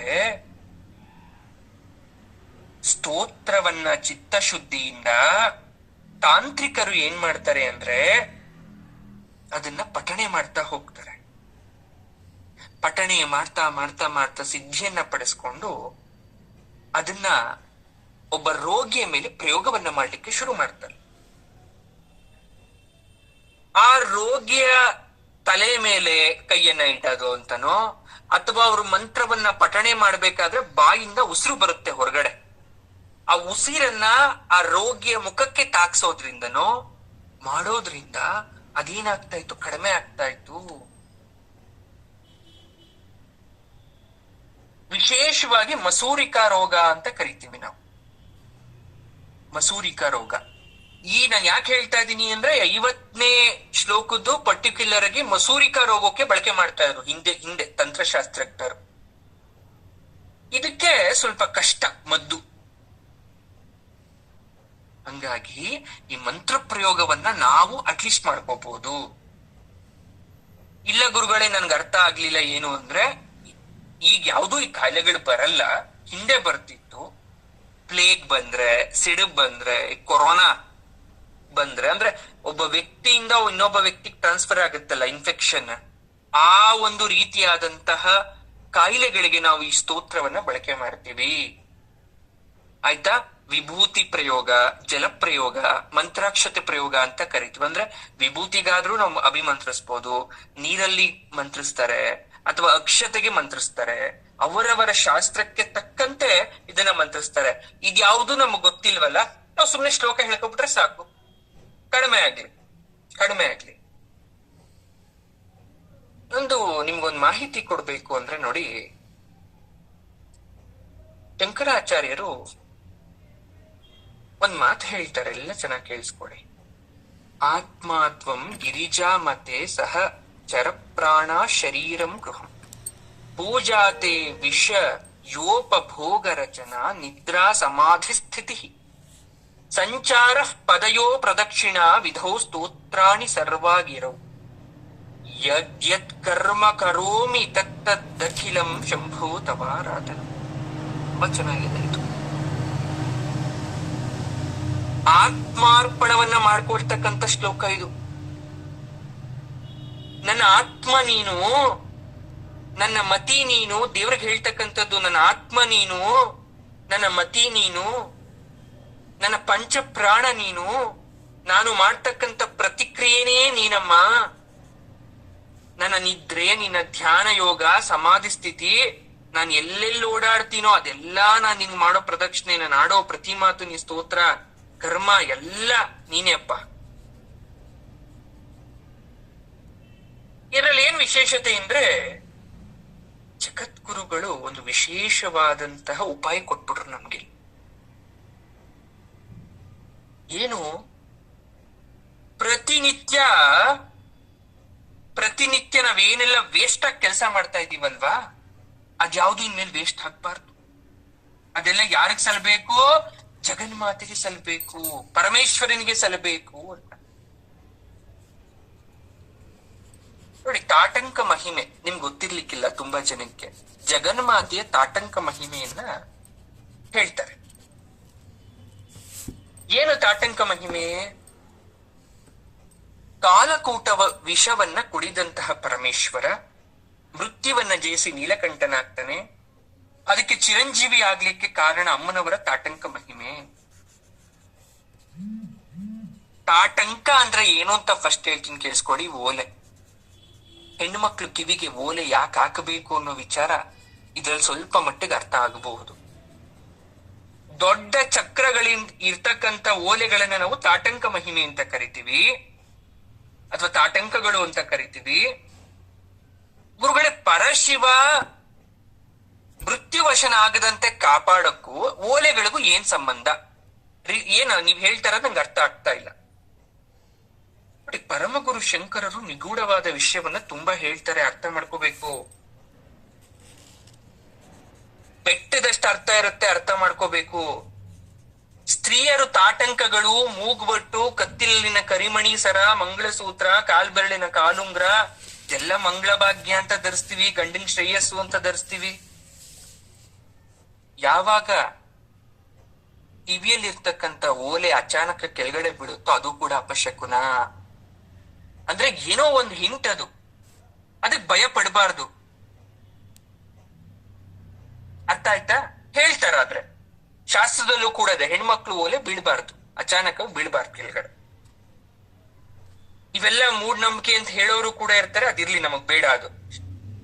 ನೋಡಿ, ಪಾರ್ವತಿ ಪರಮೇಶ್ವರರು ಕೈಲಾಸದಲ್ಲಿ ನೆಲೆಸಿದ್ದಾರೆ. ಲಕ್ಷ್ಮೀ ಸರಸ್ವತಿಯರು ಕಾಲಕ್ಷೇಪ ಮಾಡಕ್ಕೋಸ್ಕರ ಕೈಲಾಸಕ್ಕೆ ಬರ್ತಾರೆ.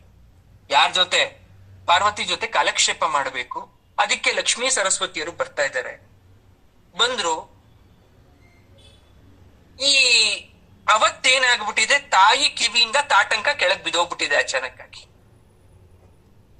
ಕೆಳಗ್ ಬಿತ್ತು. ತಾಯಿ ಅದನ್ನ ಮತ್ ಹಾಕೊಂಡ್ರು. ಒಂದು ಚಿಂತೆ ಕಾಡ್ತಾ ಇದೆ ಜಗನ್ಮಾತೆ ಮನ್ಸಲ್ಲಿ. ಯಾಕೋ ಏನೋ ಆಗೋ ತರ ಇದೆಯಲ್ಲ, ಏನಾಗ್ತಾ ಇದೆ? ತಾಟಂಕ ಬಿದ್ದೋಯ್ತಲ್ಲ ಕೆಳಗಡೆ ಇವತ್ತು. ನಿನ್ನೆ ಲಕ್ಷ್ಮೀ ಸರಸ್ವತಿಯರು ಬಂದಾಗ ಪರಮೇಶ್ವರ ಸಮಾಧಿ ಸ್ಥಿತಿಯಲ್ಲಿದ್ದ. ಇವತ್ತು ಕೂಡ ಲಕ್ಷ್ಮೀ ಸರಸ್ವತಿಯರು ಬಂದ್ರು. ಯಾರ ಜೊತೆ ಮಾತಾಡಕ್ಕೆ? ಪಾರ್ವತಿ ಜೊತೆ ಮಾತಾಡಕ್ಕೆ. ಪಾರ್ವತಿಗೆ ಅತ್ತಿಗೆ ಲಕ್ಷ್ಮೀ ದೇವಿ ನೋಡಿ, ಸಂಬಂಧದ ಬಗ್ಗೆ ಎಷ್ಟು ಚೆನ್ನಾಗಿ ಕೊಡ್ತಾರಲ್ಲ. ಅಂದ್ರೆ ನಾವು ಅರ್ಥ ಮಾಡ್ಕೊಳೋದು, ಅತ್ತಿಗೆ ಆಗ್ಬೇಕು ಲಕ್ಷ್ಮಿ. ಯಾಕೆ ಹೇಳು? ಅಣ್ಣ ನಾರಾಯಣ, ಅಣ್ಣನ್ ಹೆಂಡತಿ ಏನಾಗ್ತಾರೆ? ಅತ್ತಿಗೆ ಆಗ್ತಾರೆ. ಅಲ್ಲಿಗೆ ಪಾರ್ವತಿ ಲಕ್ಷ್ಮಿಗಿರೋ ಸಂಬಂಧ ಏನು? ಅತ್ತಿಗೆ ನಾದ್ನಿ ಸಂಬಂಧ. ಸರಸ್ವತಿಗೆ ಅತಿಥಿ ಸತ್ಕಾರ ಮಾಡ್ತಾಳೆ, ಲಕ್ಷ್ಮಿಯನ್ನ ಆದರವನ್ನ ಮಾಡ್ತಾಳೆ. 3 ಜನ ಮಾತಾಡ್ಕೊಂಡು ಕೂತ್ಕೊಂಡಿದ್ದಾರೆ ಕೈಲಾಸದಲ್ಲಿ. ಈ ಕಡೆ ಲಕ್ಷ್ಮೀ ಸರಸ್ವತಿಯರು ಮೈ ತುಂಬಾ ಒಡವೆ ಹಾಕೊಂಡಿದ್ದಾರೆ. ಜಗ ಜಗ ಅಂತ ಇದೆ, ಪಳಪಳ ಅಂತ ಹೊಳಿತಾ ಇದೆ. ಬಂದು ಹೇಳ್ತಾಳೆ ಲಕ್ಷ್ಮಿ, ಪಾರ್ವತಿ ನೋಡು, ನನ್ ಗಂಡ ಅದೇ ನಿಮ್ಮ ಅಣ್ಣ ಇದಾರಲ್ಲ, ವಿಶ್ವಕರ್ಮನಿಗೆ ಆರ್ಡರ್ ಕೊಟ್ಟು ತುಂಬಾ ಚೆನ್ನಾಗಿರೋ ಒಂದು ನನಗೆ ಒಡ್ಯಾಣವನ್ನ ಮಾಡಿಸಿದ್ದಾರೆ. ಇದ್ರಲ್ಲಿರೋ ಆಭರಣ ಮಣಿ ಬೆಲೆ ಕಟ್ಟಕ್ಕಾಗಲ್ಲ, ತುಂಬಾ ದುಬಾರಿ ಇದು. ಎಲ್ಲ ತೋರ್ಸ್ಕೊಂಡು ಲಕ್ಷ್ಮಿ ದೊಡ್ಡಸ್ಗೆ ತೋರಿಸ್ತಾ ಇದ್ದಾರೆ.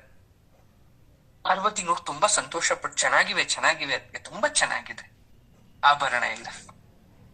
ಈ ಕಡೆ ಸರಸ್ವತಿ ಬಂದ್ರು. ಪಾರ್ವತಿ ನೋಡ್ದ, ಮುತ್ತಿನ ಹಾರ ನನ್ ಕುತ್ಕೆಲಿರೋದು ಶ್ವೇತವರ್ಣ, ತುಂಬಾ ಸಮುದ್ರ ರಾಜನಿಗೆ ಹೇಳಿ ಹೆಕ್ಕಿ ಹೆಕ್ಕಿ ಆಯ್ದಂತ ಮುತ್ತುಗಳು. ಆ ಮುತ್ತುಗಳನ್ನ ಹಾರ ಮಾಡಿ ಹಾಕೊಂಡಿದ್ದೀನಿ. ಎಷ್ಟು ಚೆನ್ನಾಗಿದೆ. ಹೌದಮ್ಮ, ತುಂಬಾ ಚೆನ್ನಾಗಿದೆ. ಖುಷಿ ಪಟ್ಲು ಪಾರ್ವತಿ. ಆಗ ಕೇಳ್ತಾರೆ, ನಿನ್ ಗಂಡ ಯಾಕೆ ಒಂದಿನೂ ನಿನ್ಗೇನೋ ಮಾಡಿಸ್ಕೊಡ್ಲಿಲ್ಲ? ಕೇಳಕ್ ಆಗಲ್ವ ನೀನು? ನಿನ್ ಗಂಡ ಏನು ಸಾಮಾನ್ಯನ? ತ್ರಿಮೂರ್ತಿಗಳಲ್ಲಿ ಅವನು ಒಬ್ಬ. ನಮ್ಮ ಗಂಡಂದಿರಿರ್ತಕ್ಕಂಥ ಶಕ್ತಿ ಅವರಲ್ಲೂ ಕೂಡ ಇದೆ. ನೀನ್ ಕೇಳಬಾರ್ದ ನಿನ್ ಗಂಡನನ್ನ?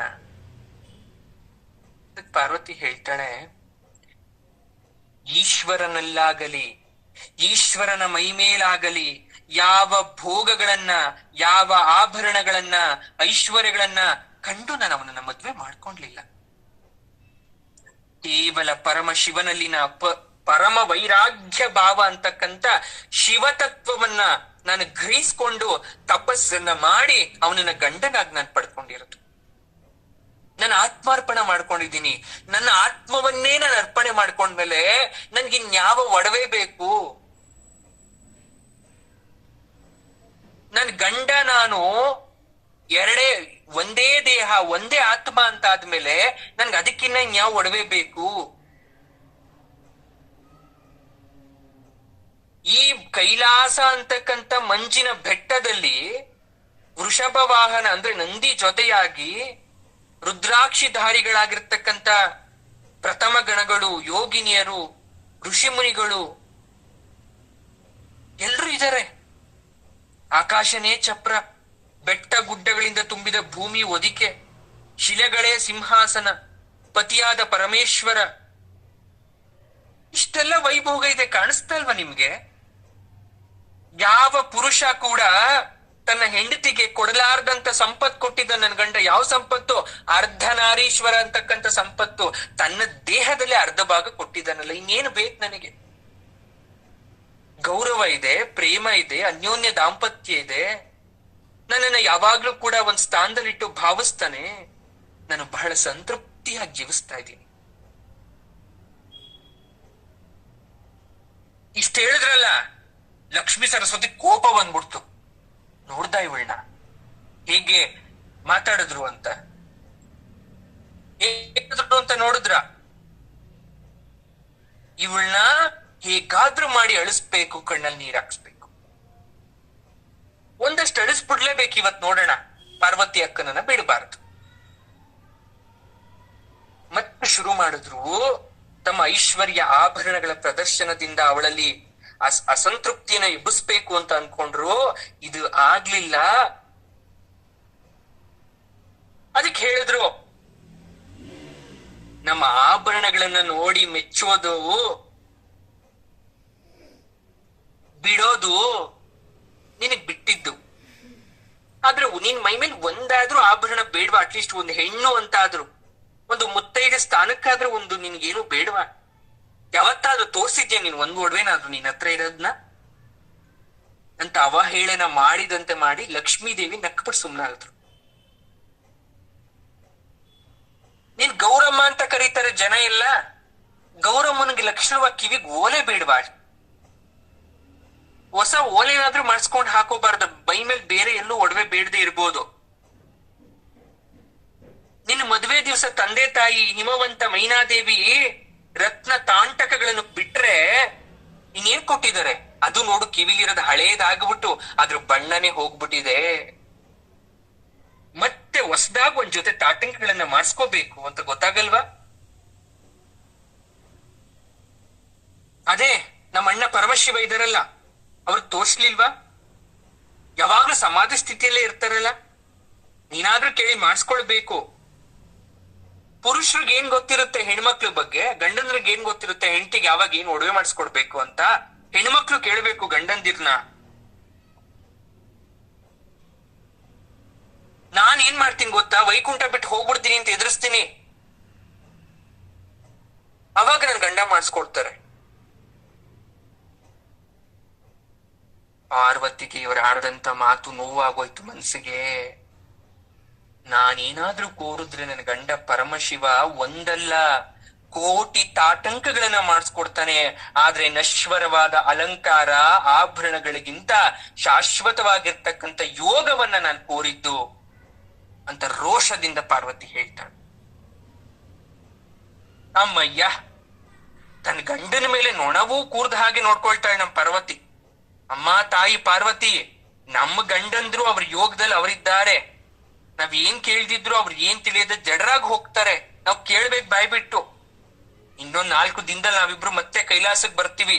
ಆ ಹೊತ್ತಿಗೆ ನಿನ್ ಕಿವಿಯಲ್ಲಿ ನಮ್ಮಲ್ಲಿ ಯಾರಲ್ಲೂ ಇಲ್ದಂತ ಅದ್ಭುತವಾದ ತಾಟಂಕದ ಆಭರಣ ನೀನ್ ಹಾಕೊಂಡಿರ್ಬೇಕು. ಆಗಲೇ ಪರಮಶಿವನಿಗೆ ನಿನ್ನ ಮೇಲಿನ ಪ್ರೇಮ ನಿಜವೋ ಅಥವಾ ಸುಳ್ಳು ಅನ್ನೋದು ನಮ್ಗೆ ಅರ್ಥ ಆಗತ್ತೆ. ಬಾಲ್ ಸರಸ್ವತಿ ಅಂದ್ಬಿಟ್ಟು ಲಕ್ಷ್ಮೀ ದೇವಿ ಸರಸ್ವತಿಯವರು ಹೋಗ್ಬಿಟ್ರು. ಅವ್ರು ಬಂದಿರೋ ಕೆಲ್ಸ ಸಾಧಿಸಿದ್ರು. ಪಾರ್ವತಿ ಹೃದಯದಲ್ಲಿ ಇವರಿಬ್ರು ಆಡಿರೋ ಮಾತು ಶಲ್ಯದಂತೆ ನಾಟು ಬಿಡ್ತು. ನನ್ ಯಾವತ್ತೂ ನನ್ನ ಗಂಡನ ಪ್ರೇಮವನ್ನ ನಾನು ಅನುಮಾನ ಪಡಲ್ಲ, ಶಂಕಿಸಲ್ಲ. ಯಾಕಂದ್ರೆ ಪ್ರಾಪಂಚಿಕವಾದ ಕೋರಿಕೆಯನ್ನ ಗಂಡನಲ್ಲಿ ಕೇಳೋದು ದೊಡ್ಡತನ ಅಂತ ಲಕ್ಷ್ಮೀ ಸರಸ್ವತಿ ಅನ್ಕೊಂಡಿದ್ದಾರೆ. ಆದ್ರೆ ತನ್ನ ಸೋಲಿನಿಂದ ತನ್ನ ಗಂಡನಿಗೆ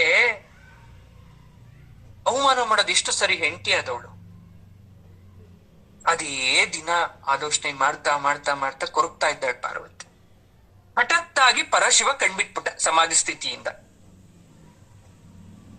ಆತನ ಸಮಾಧಿ ಭಂಗವಾಗಿ ಎದ್ದ. ಅದಕ್ಕೆ ಕಾರಣ ಏನು?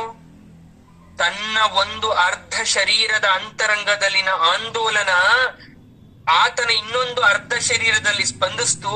ಆತನ ಯೋಗ ಭಂಗವಾಯ್ತು. ಏನು ಪಾರ್ವತಿ ಅಂತ ಕಿರಿಸ್ತ ಶಿವ.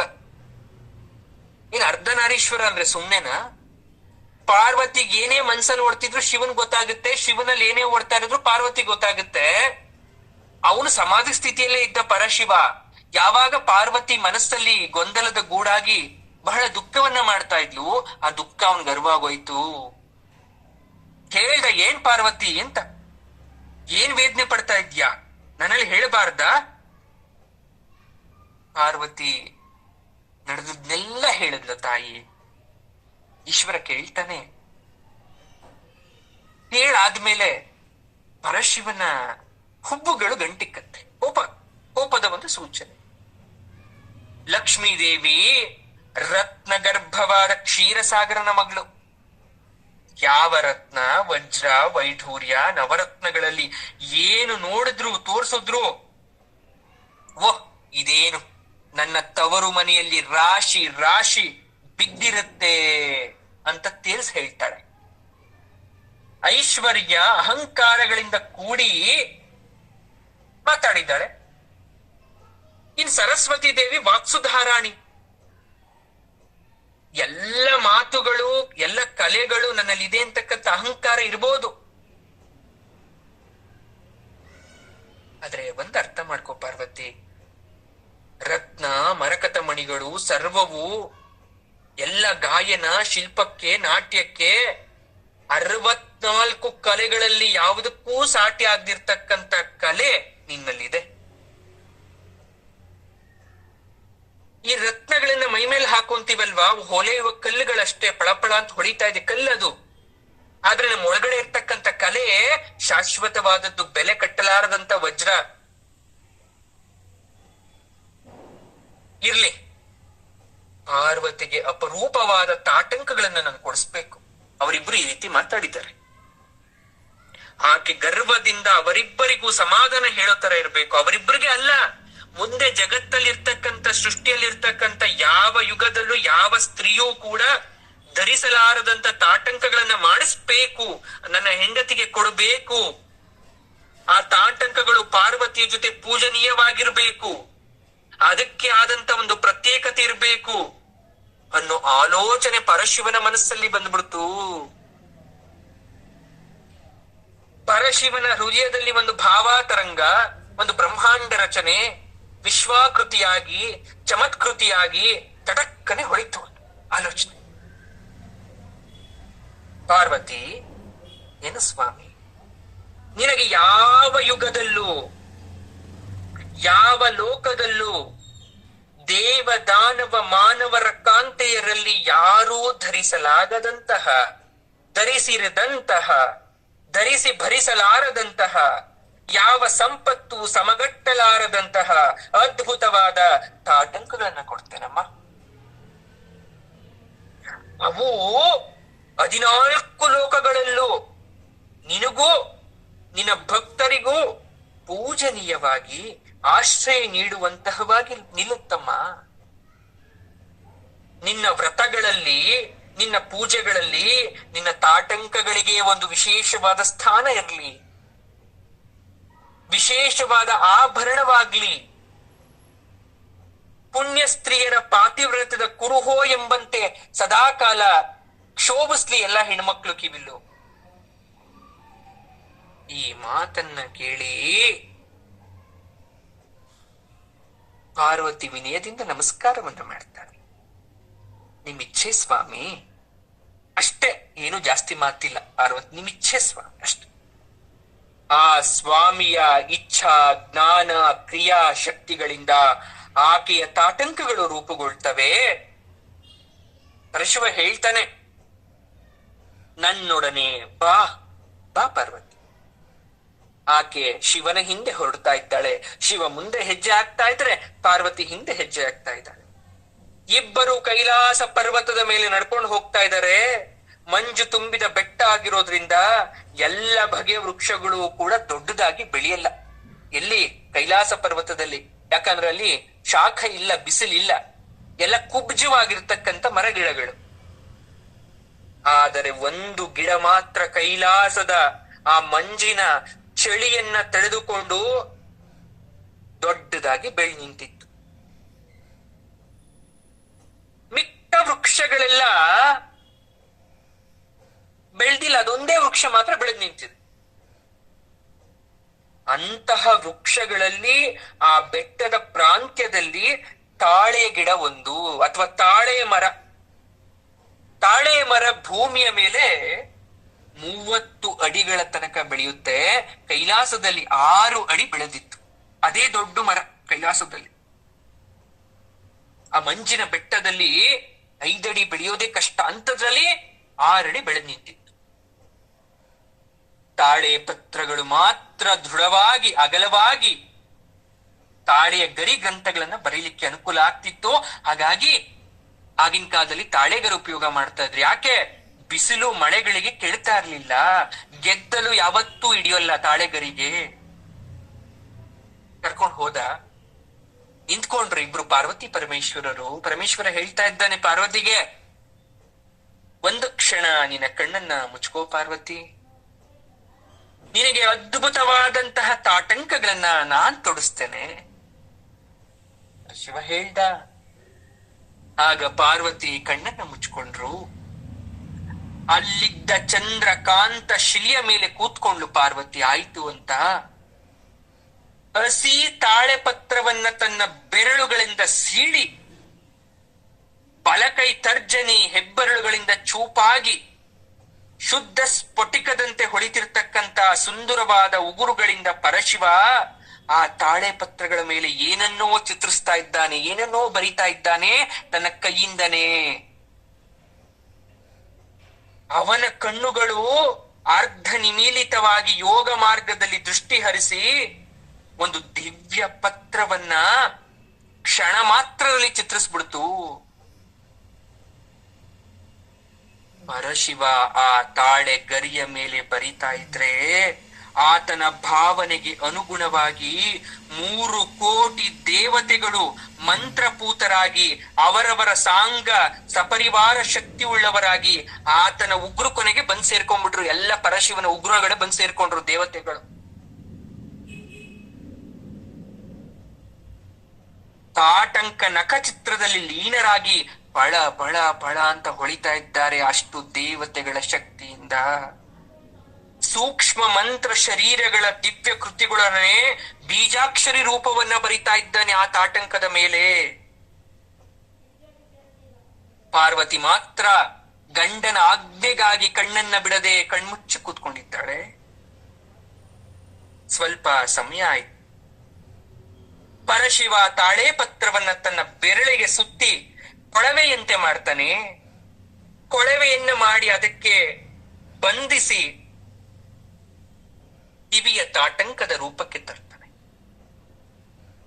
ಪಾರ್ವತಿ ಬಳಿ ಬಂದು ಹೇಳ್ತಾನೆ, ಆಕೆ ಕಿವಿಯಲ್ಲಿದ್ದ ಹಳೆಯ ತಾಟಂಕಗಳನ್ನ ತೆಗೆದಿಡ್ತಾನೆ, ಹೊಸ ತಾಟಂಕಗಳನ್ನ ತೊಡಸ್ತಾನೆ. ಬಿಂದು ತ್ರಿಕೋಣ ವಸುಕೋಣ ದಶಾರಯುಗ್ಮ ಮನ್ವಸ್ತ್ರ ಸಾಗದಳ ಷೋಡಶ ಪತ್ರಯುಕ್ತಂ ವೃತ್ತತ್ರಯಂ ಚ ಧರಣಿ ಸದನತ್ರಯಂಚ ಶ್ರೀಚಕ್ರರಾಜ ಉದಿತಃ ಪರದೇವತಾಯ ಅಂತ ಆಶೀರ್ವಾದಿಸಿ ಆಕೆಯ ತಲೆ ಕಿವಿಗಳನ್ನ ಸ್ಪರ್ಶಿಸ್ತಾನೆ. ಅಷ್ಟೇ. ಯಾವುದೋ ಅದ್ಭುತವಾದಂತಹ ಶಕ್ತಿ ಆಕೆಯ ದೇಹದೊಳಗೆ ಪ್ರವೇಶವಾದ ಅನುಭವ ಉಂಟಾಗಿ ಕ್ಷಣಕಾಲ ಇಡೀ ಶರೀರ ಪುಲಕಿತಳಾಗಿ ಪಟ್ಟನೆ ಕಣ್ಣನ್ನ ಬಿಟ್ಲು ಪಾರ್ವತಿ. ಪಾರ್ವತಿ, ಈಗ ನಿನ್ನ ಕಿವಿಗಳಿಗೆ ತೊಡಿಸಿದ ತಾಟಂಕಗಳು ಯಾವ ದೇವತೆಯು ತಮ್ಮ ಮನೆಯೊಡತಿಯರಿಗೆ ಕೊಡಲಾರದಂತಹವು, ಯಾವ ಯುಗದಲ್ಲೂ ಬೆಲೆ ಕಳೆದುಕೊಳ್ಳರಾದಂತವು. ಶ್ರೀವಿದ್ಯೆಗೆ ಶ್ರೀಕಾರ ಮಾಡಿದ ಈ ನಿನ್ನ ತಾಟಂಕಗಳು, ನೀನು ನಿನ್ನೊಡನೆ ನಿನ್ನ ದಿವ್ಯ ಶಕ್ತಿಗಳು, ಸರ್ವ ಜೀವರಾಶಿಗಳ ಸೃಷ್ಟಿ ಸ್ಥಿತಿ ಲಯ ಕಾರ್ಯಗಳಿಗೆ ಪರೋಕ್ಷ ಸಂಕೇತ ರೂಪ ಆಗಿರ್ತಕ್ಕಂಥ ತಾಟಂಕಗಳು ತ್ರಿಲೋಕ್ಯ ಪೂಜಳಾಗಿ ಬೆಳಗ್ತೀಯ ನೀನು. ಶ್ರೀಚಕ್ರ ನಿನ್ನ ಸ್ವರೂಪವಾಗಿ ಬದಲಾಗುತ್ತೆ. ಇದು ಸದಾಶಿವ ವಿದ್ಯೆಯಾಗಿ, ಶಂಭು ವಿದ್ಯೆಯಾಗಿ, ನವಾಕ್ಷರಿ, ಷೋಡಶಾಕ್ಷರಿ, ಪಂಚದಶಾಕ್ಷರಿ ವಿದ್ಯೆಯಾಗಿ ಎಲ್ಲ ಲೋಕಗಳ ಆಸ್ತಿಕರಿಗೂ ಮೋಕ್ಷವನ್ನ ಕರ ತಲಾಮಲಕ ಮಾಡಿಕೊಡುತ್ತೆ.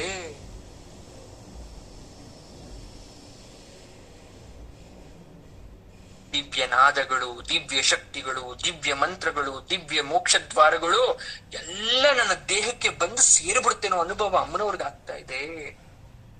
ಶಕ್ತಿ ಗಂಗಾಜರಿಯಂತೆ ಉಕ್ಕಿ ಹರಿತಾ ಇದೆ. ಅಮ್ಮನವರ ದೇಹದಲ್ಲಿ ತೇಜಸ್ ಬರ್ತಾ ಇದೆ. ಸ್ವಾಮಿ, ಇವು ತಾಟಂಕಗಳೇ. ಇವು ಯಾವ ರತ್ನ ಮಣಿಗಳು ವೈಢೂರ್ಯಗಳಿಂದ ಸಂಕಲ್ಪ ಮಾತ್ರದಲ್ಲಿ ಮಾಡಿದ್ದೀರಿ ನೀವು. ಪಾರ್ವತಿಗೆ ಆಶ್ಚರ್ಯ, ನನ್ನ ಗಂಡ ಯಾವ್ದ್ರಿಂದ ಮಾಡ್ದ ಇದನ್ನ, ಯಾವ ರತ್ನ ಯಾವ ಮಣಿ ಯೂಸ್ ಮಾಡಿದ್ರು. ಪಕ್ಕದಲ್ಲೇ ಇದ್ದಂತ ಚಂದ್ರಶಿಲಾ ಫಲಕದ ಪಕ್ಕದಲ್ಲಿ ನಿಂತ್ಕೊಂಡು ತನ್ನನ್ನ ನೋಡ್ಕೊಂತಾಳೆ. ಯಾವುದಿದು ಅಂತ ಆಗ ಪರಶಿವ ನಗ್ತಾನೆ. ಪಾರ್ವತಿ, 4 ಶಿವಕೋಣಗಳು, ನಿನ್ನ 5 ಶಕ್ತಿ ಕೋಣಗಳು ಎಲ್ಲವನ್ನ ಚಿತ್ರಿಸಿ ರೂಪಿಸಿರ್ತಕ್ಕಂಥದ್ದೇ ನಿನ್ನ ತಾಟಂಕ. ವಜ್ರ ವೈಡೂರ್ಯಗಳಂತಹ ಬೀಜಾಕ್ಷರ ಸಮುದಾಯ ಅದರಲ್ಲಿದೆ. ನಮ್ಮಿಬ್ಬರ ಶಿವಶಕ್ತಿಗಳ ಸಮ್ಮಿಲನ ಚಿಹ್ನೆ ಆ ತಾಟಂಕದಲ್ಲಿದೆ. ಇದಕ್ಕೆ ಯಾವ ಆಭರಣ ಕೂಡ ಸಾಟಿ ಆಗಲ್ಲ. ಏನ್ ಸ್ವಾಮಿ, 4 ಶಿವಕೋಣಗಳ, 5 ಶಕ್ತಿ ಕೋಣಗಳ? ಹಾಗಂದ್ರೆ ದೇವಿ ಬ್ರಹ್ಮ, ವಿಷ್ಣು, ಇಂದ್ರ, ರುದ್ರ ಅಂತಕ್ಕಂಥ 4 ನಿನ್ನ ಮಂಚದ ಕೋಡುಗಳಾಗಿ 4 ಶಿವತತ್ವ ಆದ್ರೆ 5ನೆಯಾದ ನನ್ನ ಸದಾಶಿವ ತತ್ವದಲ್ಲಿ ಲೀನ ಆಗಿರ್ತೀಯ ನೀನು. ಒದಕ್ಕೆ ಆಗಿರ್ತೀನಿ ನಾನು ನಿನ್ಗೆ. ಅದಿದೆ ನಿನ್ ಕಿವಿ ಹೋಲಿ ಒಳಗಡೆ. ನಮ್ಮಿಬ್ಬರ ಪಂಚವಿಧ ಸೌಮ್ಯ ಶ್ರೀಚಕ್ರ ರೂಪ, ಯಂತ್ರ ರೂಪ, ಪೂಜಾ ರೂಪದಲ್ಲಿ ನಿನ್ನ ಕಿವಿ ಓಲೆಯಲ್ಲಿ ಚಿತ್ರಿಸಿದ್ದೀನಿ ನಾನು. ಸಂತೋಷ ಆಗೋದ್ಲು ಪಾರ್ವತಿ. ಈ ವಿಚಾರ ಇಡೀ ಕೈಲಾಸ ಬಿಟ್ಟು ಎಲ್ಲ ದೇವತೆಗಳಿಗೂ ಗೊತ್ತಾಗೋಯ್ತು. ಶಿವ ಹೊಸ ತಾಟಂಕವನ್ನ ತನ್ನ ಹೆಂಡತಿಯಾದ ಪಾರ್ವತಿ ಕಿವಿ ತೋರಿಸ್ಬಿಟ್ಟಿದ್ದಾರೆ ಅಂತ ಎಲ್ಲಾ ಕಡೆ ಹೋಯ್ತು ವಿಚಾರ. ಸರಿ, 4 ದಿವಸ ಆಗೋಯ್ತು. 4 ದಿವಸ ಆದ್ಮೇಲೆ ಲಕ್ಷ್ಮೀ ಸರಸ್ವತಿಯರು ಬಂದ್ರು. ಅವ್ರಿಬ್ರೇ ಬರ್ಲಿಲ್ಲ, ಪಾರ್ವತಾದೇವಿಯ ತಾಯಿ ಮೀನಾದೇವಿ ಕೂಡ ಜೊತೆಲಿ ಬಂದ್ರು. ಮೊದಲು ಮೀನಾದೇವಿಯನ್ನ ನೋಡಿದಂತಹ ಪಾರ್ವತಿ ಆಕೆಯ ಕಾಲಿಗೆ ಬಿದ್ದು ನಮಸ್ಕಾರವನ್ನ ಮಾಡ್ಕೊಂತಾರೆ. ಏನಮ್ಮ, ಅಳಿಯ ಅಮೂಲ್ಯವಾದ ತಾಟಂಗಳನ್ನ ಕೊಟ್ಟಿದ್ದಾರಂತೆ? ಹೌದಮ್ಮ, ನೋಡಿ ಕಿವಿಯಲ್ಲಿ ಅಂತ ಕಿವಿಯನ್ನ ತೋರಿಸ್ತಾಳೆ. ಕಿವಿಯನ್ನ ನೋಡಿದ್ರೆ ಮಗಳ ಕಿವಿಯಲ್ಲಿದ್ದು ಹಸಿ ತಾಳಪತ್ರಗಳ ಕೊಳವೆ. ನಿರ್ಘಂತಳಾಗೋದ್ಲು. ಯಾರು? ಮೀನಾದೇವಿ. ಇದೇನು ಹೊಸ ಓಲೆ ಮಾಡ್ಸಾಕಿದ್ದಾರೆ ಅಂದ್ರೆ ಹಸಿ ತಾಳೆಗರಿನ ಕೊಳವೆ ಮಾಡಿ ಕಿವಿಗೆ ಹಾಕೊಂಡಿದ್ಯಲ್ಲಮ್ಮ. ಇವೇನಾ? ಶಿವ ಹುಚ್ಚಿಡ್ದಿದ್ಯಾ ಅಥವಾ ನೀನೇ ಹುಚ್ಚಿಡ್ಕೊಂಡಿದ್ಯಾ? ಕಿವಿ ತಾಳಪತ್ರ ಸುತ್ತಿ ತಾಟಂಕ ಅಂತ ನಮ್ಸಿದ್ದನಮ್ಮ ನಿನ್ನ. ನೀನಷ್ಟು ದಡ್ಡಿನ? ಗಂಡಿನ ಮೇಲಿರೋ ಪ್ರೀತಿಗೆ ಏನಾದ್ರೂ ನೀನ್ ಕುರುಡಿ ಆಗ್ಬಿಟ್ಟ? ಲಕ್ಷ್ಮೀ ಸರಸ್ವತಿಯರು ನೋಡ್ತಾರೆ ಆ ತಾಟಂಕಗಳನ್ನ. ಇವೇನಾ ನಿನ್ನ ಅಮೂಲ್ಯವಾದ ತಾಟಂಕ? ಸರಸ್ವತಿ ನೋಡ್ದ ಪಾರ್ವತಿಯ ಅಪರೂಪವಾದ ತಾಟಂಕವನ್ನ. ಅಷ್ಟೇ ಮುಟ್ಟು ನೋಡ್ತಾರೆ. ಅವರಿಬ್ರು ಅಪಹಾಸ್ಯ ಮಾಡ್ತಾ ಸಚಾಮರ ರಮಾವಾಣಿ ಸವ್ಯ ದಕ್ಷಿಣ ಸೇವಿತ ಅನ್ನೋ ಬೀಜಾಕ್ಷರ ಸಮುದಾಯಕ್ಕೆ ಮಂತ್ರದಂತೆ 2 ಬೀಸಣಿಗೆ ಬೀಸೋ ತರ ಭಾವ ಆಗೋಯ್ತು ಕಿವಿ ಓಲೆಯಿಂದ.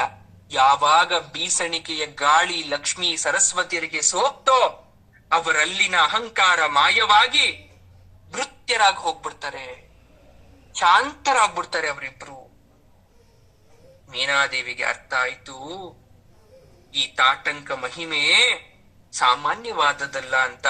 ಶಿವನ ಕಡೆ ನೋಡಿ ಭಕ್ತಿಯಿಂದ ಕೈಯನ್ನ ಜೋಡಿಸ್ತಾಳೆ. ಪರಶಿವ ನಗ್ತಾನೆ.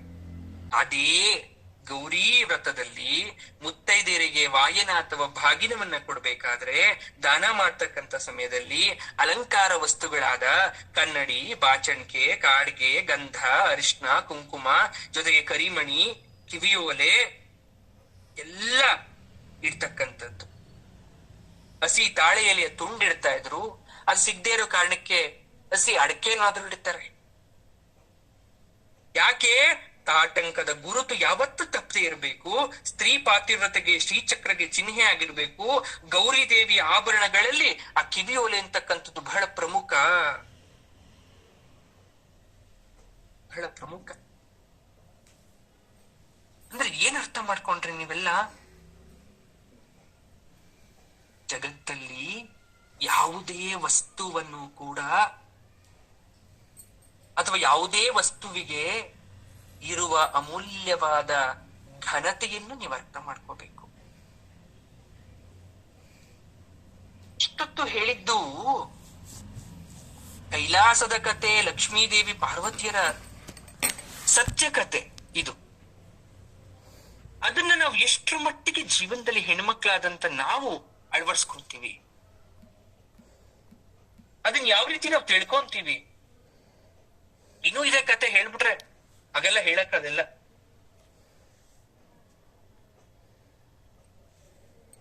ತುಂಬಾ ವಿಶೇಷವಾಗಿರ್ತಕ್ಕಂಥದ್ದಿದೆ.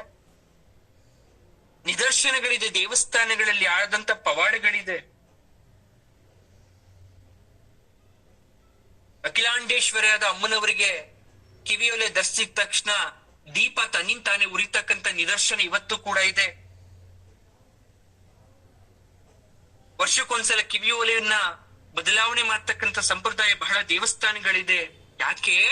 ಅದು ಆ ತಾಯಿಯ ಶಕ್ತಿ ಮಹಿಮೆ. ತ್ರಿನೇತ್ರ ಸ್ವರೂಪಿಯಾದಂತಹ ಜಗನ್ಮಾತೆಯನ್ನ ಯಾತಕ್ಕೋಸ್ಕರ ವಿಶೇಷವಾಗಿ ನೀವೆಲ್ಲ ಆರಾಧನೆ ಮಾಡ್ಬೇಕು, ಅವ್ರ ಬಗ್ಗೆ ಯಾಕೆ ನಾವು ತಿಳ್ಕೋಬೇಕು ಅಂದ್ರೆ ಅದರಿಂದ ಕಲೀಲಿಕ್ಕೆ, ಜೀವನದಲ್ಲಿ ನಾವು ಎಡವದೇ ಇರ್ಲಿಕ್ಕೆ, ಬದುಕನ್ನ ಸುಖಮಯ ಮಾಡ್ಕೊಳ್ಲಿಕ್ಕೆ ಅಂತಹ ವಿಶೇಷವಾದ ಶ್ಲೋಕ ಕೂಡ ಇದಾಗತ್ತೆ. ದಿನಕ್ಕೆ 1000 ಸಲ 4 ದಿನ ಕೂತ್ಕೊಂಡು ಜಪ ಮಾಡಿದ್ರು ಕೂಡ ನಮ್ಗಿರ್ತಕ್ಕಂಥ ಮಹಾಮಾರಿ ದೂರ ಆಗತ್ತೆ ಅಂತ ಹೇಳ್ತಾರೆ. ತಾಯಿನ ನಂಬಿದ್ರೆ ಆಕೆ ಯಾವತ್ತೂ ಕೈ ಬಿಡಲ್ಲ. ಕಣ್ಬಿಟ್ಟು ನೋಡೋದು ಸ್ವಲ್ಪ ತಡ ಆಗಬಹುದು, ತಡ ಆದ್ರೂ ಕೂಡ ಅದರ ಉತ್ತಮವಾದ ಜೀವನವನ್ನೇ ನಮಗ್ ಕೊಡ್ತಾಳೆ. ಪ್ರಾರಂಭದಲ್ಲಿ ಕಷ್ಟ ಅಂತಕ್ಕಂಥ ಸರಮಾಲೆಗಳಿಂದ ಮನುಷ್ಯನನ್ನ ಕಟ್ಟಾಕಿ ಬೆಂಬಿಡದೆ ಕಾಡಿ ಹಿಂಡಿ ಕಬ್ಬಿನ ರಸದಂತೆ ತೆಗೆದು ಕಡೆಯಲ್ಲಿ ನಮಗೆ ಅಂತ್ಯದ ತನಕ ಸುಖವನ್ನ ಕೊಟ್ಟು ನಮ್ಗೆ ಕಾಪಾಡ್ತಾಳೆ. ಅದಕ್ಕೆ ಯಾವತ್ತೂ ಬೆನ್ನನ್ನ ತೋರಿಸ್ಬೇಡಿ, ನಗನಗುತ್ತಾ ಸ್ವೀಕರಿಸಿ, ಆಕೆಯಲ್ಲಿ ನಂಬಿಕೆ ಇಡಿ. ಖಂಡಿತ ಖಂಡಿತ ತುಂಬಾ ಉತ್ತಮವಾದ ಜೀವನವನ್ನು ನಾವು ಪಡ್ಕೊಂತೇವೆ. ಅದಕ್ಕೆ ಯಾವಾಗ್ಲೂ ಹೇಳ್ತಾ ಇರ್ತೀವಿ, ಸರ್ವಂ ಶ್ರೀ ದೇವಿ ಪಾದಾರ್ಪಣಮಸ್ತು.